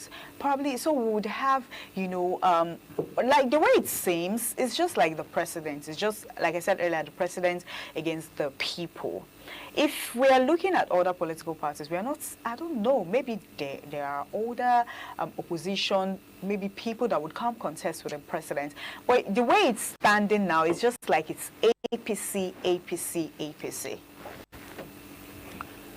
So, there might be a solution. Yes, the president would not have, I don't think anyone will stand against him. He will be re-elected. He will get a mandate on a platter of gold. But what is going to happen, particularly at state levels, I don't understand. Because right now, you know, first of all, it will be APC against APC. Because you have birds of diverse plumage within that setup right now.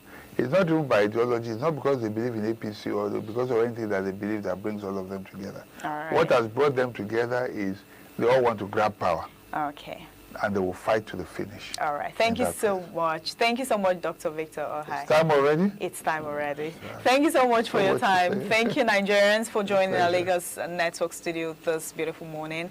We're still on CMI. We would be handing over to our Benin Network studio for the continuation on CMI. I'm Marcelina Umkwa.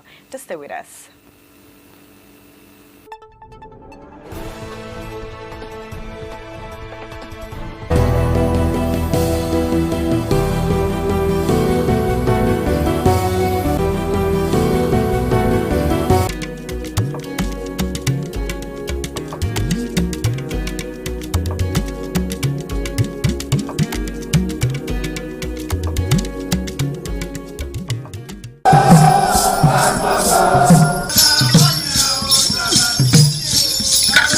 Mado gbekene sama e ma adio wa na e sama ma gbekene ne o sa abo obuyo bi to ne ba no get on maga no dia mi maga me.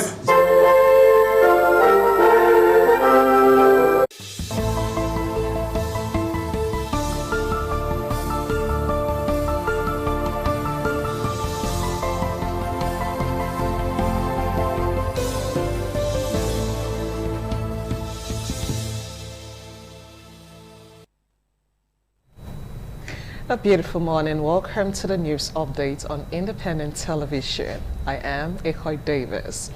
In a bid to expose students to practical knowledge beyond the classroom and prepare them for opportunities in the media industry, students of Uniben Consultancy Schools have embarked on an educational excursion to the communications complex of Independent Television and Radio in Igosa Oluku, Benin City. The visit was designed to familiarize the pupils with modern broadcasting equipment, digital media operations, and newsroom procedures. The report by Esther Ogoro is presented by Oluwafemi Farayola.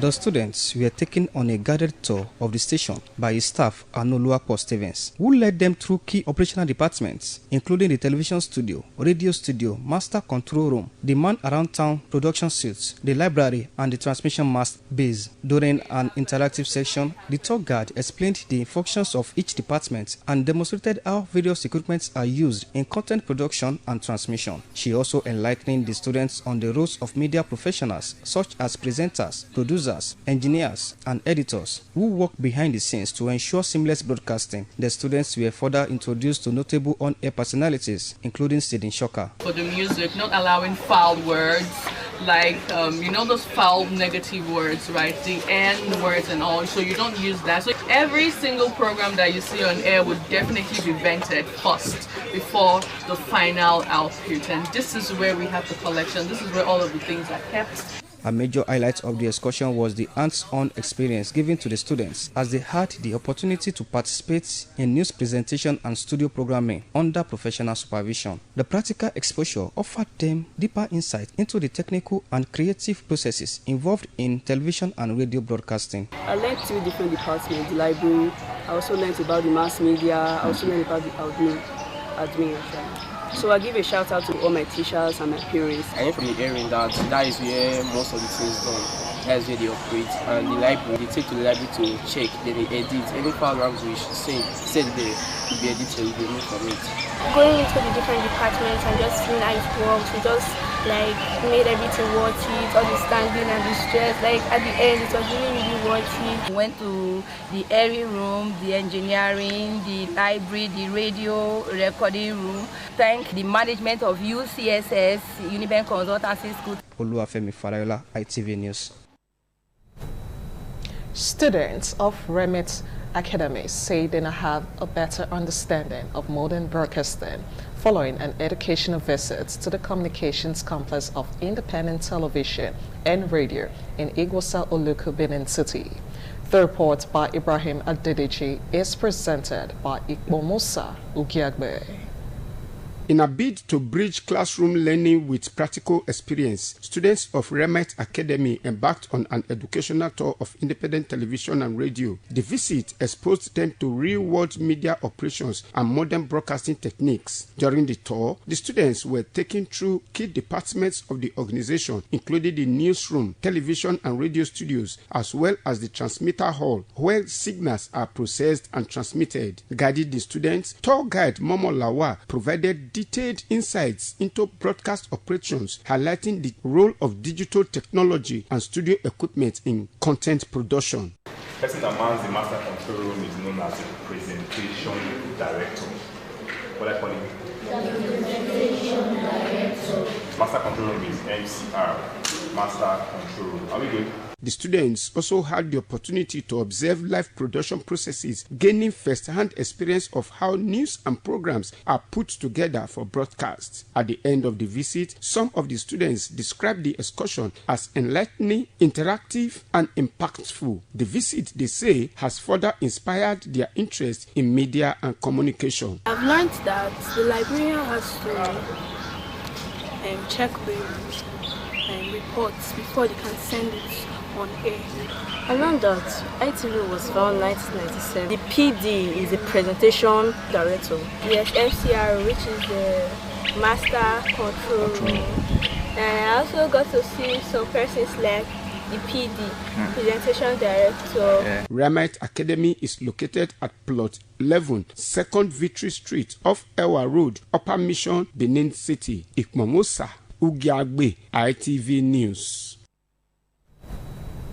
The Federal Capital Territory Police Command on Monday described videos circulating on social media alleging police involvement in a shooting at the National Union of Road Transport Workers headquarters in Garki, Abuja as false and misleading.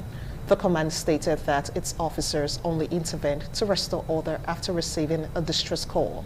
It also stated that it arraigned the court reinstated national president of the NURTW, Ibekunle Barua, alongside 6 others over the violence at the headquarters. A statement by the police public relations officer, SP Josephine Ade said the command received a report at about 7 a.m. on March 23, 2026, that about 300 individuals armed with cutlasses, bottles, bows and arrows had stormed the NURTW headquarters and were removing items from the premises. She said the Deputy Commissioner of Police in charge of operations, DCP Isiaku Sharu, led a response team to the scene, where preliminary investigations showed that the group attempted to enforce a court order without the presence of court sheriffs and other authorized officials.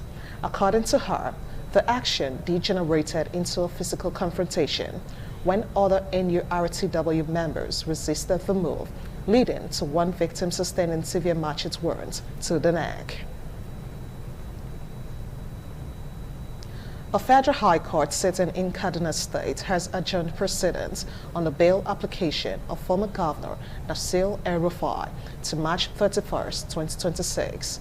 The decision followed Tuesday's hearing, during which legal arguments were presented by both the prosecution and the defense. At the court section, counsel to the defendant, Ukwonapan, urged the court to grant his client's bail, citing constitutional rights and the need to allow the former governor adequate time to prepare his defense.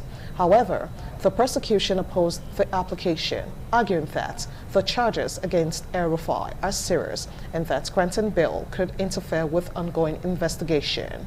The former Kaduna State governor was arraigned by the ICPC over charges related to alleged corruption and abuse of office. The commission filed charges against El-Rufai, accusing him of financial misconduct during his time in office. Ahead of El-Rufai's arraignment on Tuesday, security presence in the Kaduna State capital and around the court has been significantly heightened, with armed personnel stationed at key entry points to forestall any breakdown of law and order, as supporters and observers gathered outside the premises.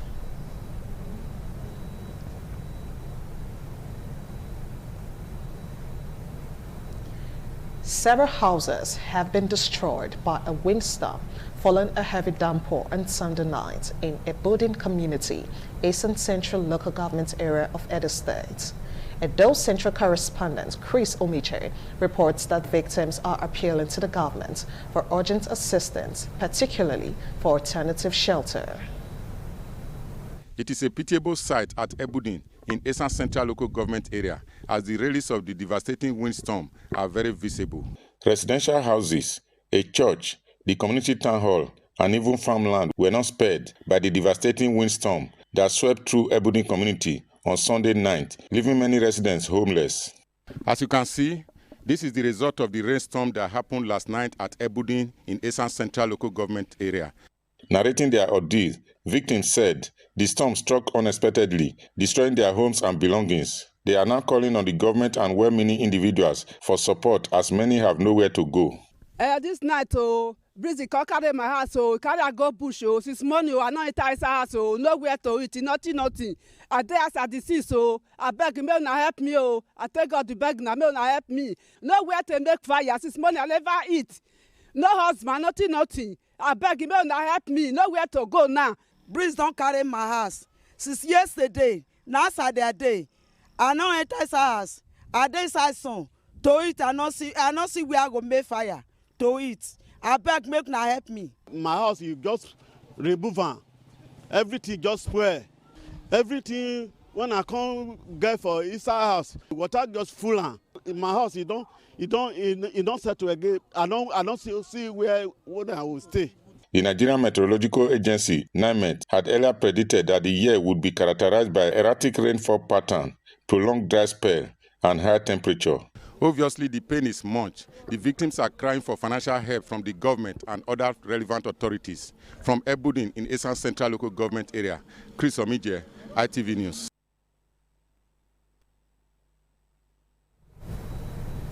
The Benin Traditional Council says its attention has been drawn to reactions following its early press release of the alleged unauthorized visit by Habib Hamzat Adelaja, popularly known as Peller, and his manager to the palace of the Oba of Benin. The council, in a statement signed by its secretary, Frank Irabor, clarified the submission of a letter of request and the mere stamping of acknowledgement do not constitute approval, but are simply part of standard institutional protocols and administrative procedures. The statement further explained that the receipt and stamping of any correspondence by the Council's Secretariat only serve as acknowledgement of receipt and do not imply approval by His Royal Majesty or the Benin Traditional Council. It emphasized that in the absence of explicit authorization, no visit or activity is deemed sanctioned. The Council also called on Peller and his manager to publicly state whether any formal written approval was granted to them and whether their letter of request disclosed any intention to visit any of the queens.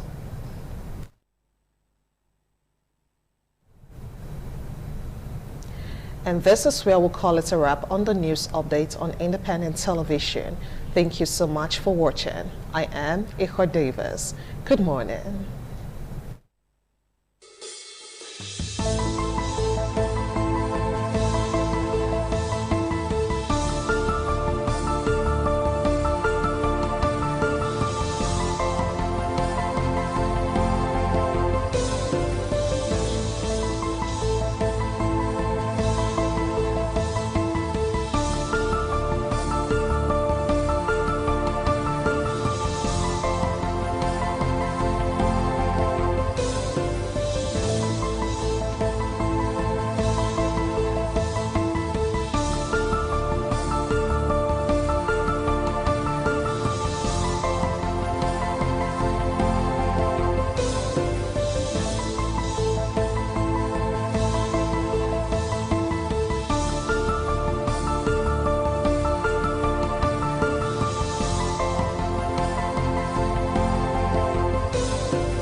ITV, certainly the best.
Another Wednesday morning, and it is TMI Socials, where we talk about trending stories on social media, and of course getting to hear people's reaction about a particular story. And I mean different people with a different with their different reactions. I am Marcelina, and our first story today, we saw a video where Aliko Dangote says Iran-US conflict is already causing hardship on people and government, and if not de-escalated, we may resort to work from home like in the COVID era. And this particular video has gotten a lot of people talking, like I said earlier, different people with a different reaction. Take a look at the video before we vote. Is how much, you know, the world is a global village, and it definitely will affect us, unfortunately, you know, but we pray this situation will be sorted out. It's not going to escalate. If it doesn't de-escalate, we'll end up paying, you know, big prices. Like what I said earlier on to CNN. If you look at it today, you know, Africa is very busy paying debt, and putting this again on top of us is going to add, you know, add a lot of hardship on people, on the governments, on the people. Interesting. Let's take a look at people's reaction about this video. All right, this person says, is Dangote now the Minister of Foreign Affairs and Information? Why is a private businessman the one forecasting national movement restrictions? It proves that the government has officially outsourced our future to one man. Let's take a look at another reaction. This other person said, the war is actually getting started. I heard no peace deal was reached out after they held a meeting. Let's take a look at another reaction. This other person, Mujisola, says, I do not understand though. Why is the war affecting Nigeria? After all, we already have crude oil and our own refinery. Is there something else people are not telling us? Okay, let's take a look at another reaction. This seems to me what is affect an oil-producing country like Nigeria. It is now obvious that Dangote is one of our major problems in the country. I feel some people still do not understand this whole thing. Let's take a look at another reaction. Chain Funded says, the pandemic showed us how quickly normal life can change. Situations like this raise the questions of who we really are if it happens again. Okay, that is for that. Let's take a look at another reaction. This other person says, since the Gulf is blown up, Britain and the rest of Europe are turning towards Africa for more energy supply of their survivor. It has nothing to do with Tinubu, but trust him, he will hijack it for political purposes. Dangote is making a lot of money right now, and so is Nigeria. Don't let anyone fool you. Let's take a look at, okay, that is all for that. Our next story would be talking about is, we saw the video of the interview with a particular interviewer and Omotola Jolade, the popular Omotola actress. You know, this particular video has made a lot of people talking. The guy came to interview Omotola and he was like, oh, my name is this and I'm here with, it got Omotola upset and she left. Some persons were saying she would have just mentioned her name. The interviewer did not mention Omotola's name. He was expecting Omotola to, mention her name, and she got upset and she left. And some persons were saying it is very simple. You would have just mentioned your name. And while other persons were saying that, would you ask the president for his name if you also interview the president? You would have just as well mentioned a name because she's a legendary. And this particular video has caused a lot of persons, different reactions from different persons. Let's take a look at the video before we go to the reaction. 2020, or what are we miss 2026, 2026, the dinner night. So I don't fit. I'm here with that is what I'm saying. Who are you here with? Yeah, your name. Tell you my name? Yeah, You're not ready. Yeah, yeah, I know you, but I just don't know you. All right. I'm Sorry. tired. Are you going to Yeah, I'm going to do yeah. Yeah, that is one. Okay, all right, let's do it.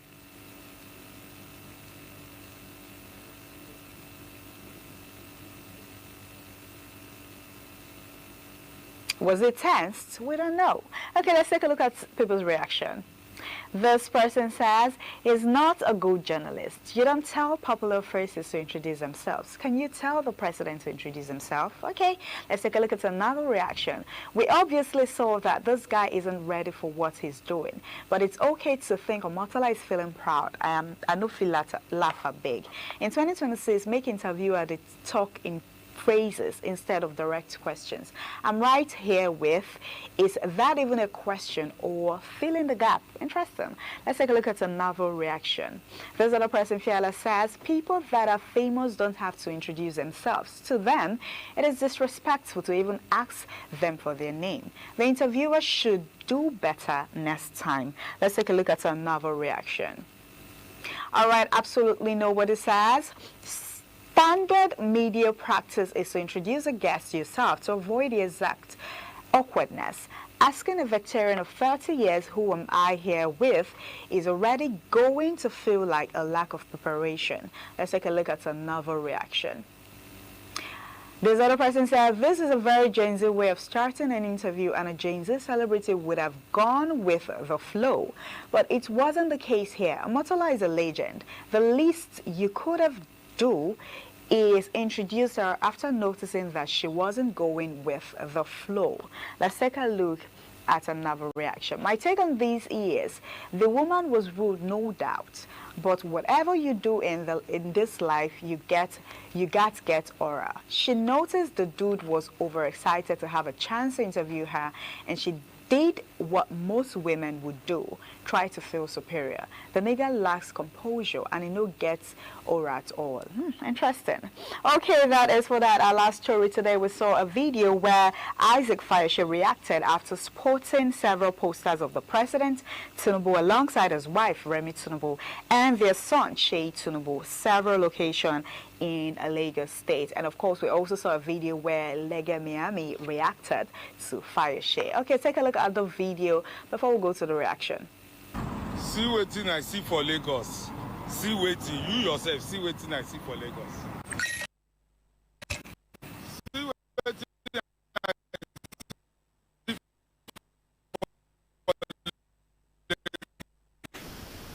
Yes, because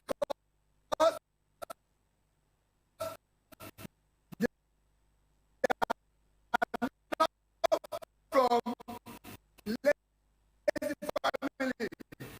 Yes, it's President Ashwani Bola Ahmed Tinubu that ruling Nigeria, and his son support lady.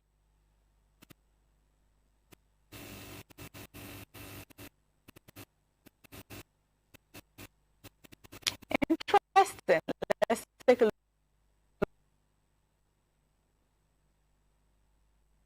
Looking for his own interests rather than standing up for the people. It's disappointing to see someone trade a right and core of poor. Let's take a look at action. Yes, makes a point, but it opens the bigger questions. When family members hold visible power roles, perception becomes tricky. Support can look like nepotism, even if it's genuine dedication. How do you distinguish family loyalty from merit-based leadership in politics? Let's take a look at another reaction. If Tinubu shall rule this second tenure and the next person enter and doesn't perform, I hope this clowns doesn't come out to complain. That is where I would have issues with them. Okay, let's take a look at another reaction. Jennifer says, Chair, some people are so far gone with this psychopathy that even when they talk, all you can feel is pity for them, because how is this response making any sense? Okay, interesting. Let's take a look. Okay, that is all we've got on TMI Socials this beautiful morning. Thank you for joining our Lagos Network studio on TMI Socials. We will be handing over to Evans. Evans is a standby in our Benin Network studio for the continuation. Evans, over to you.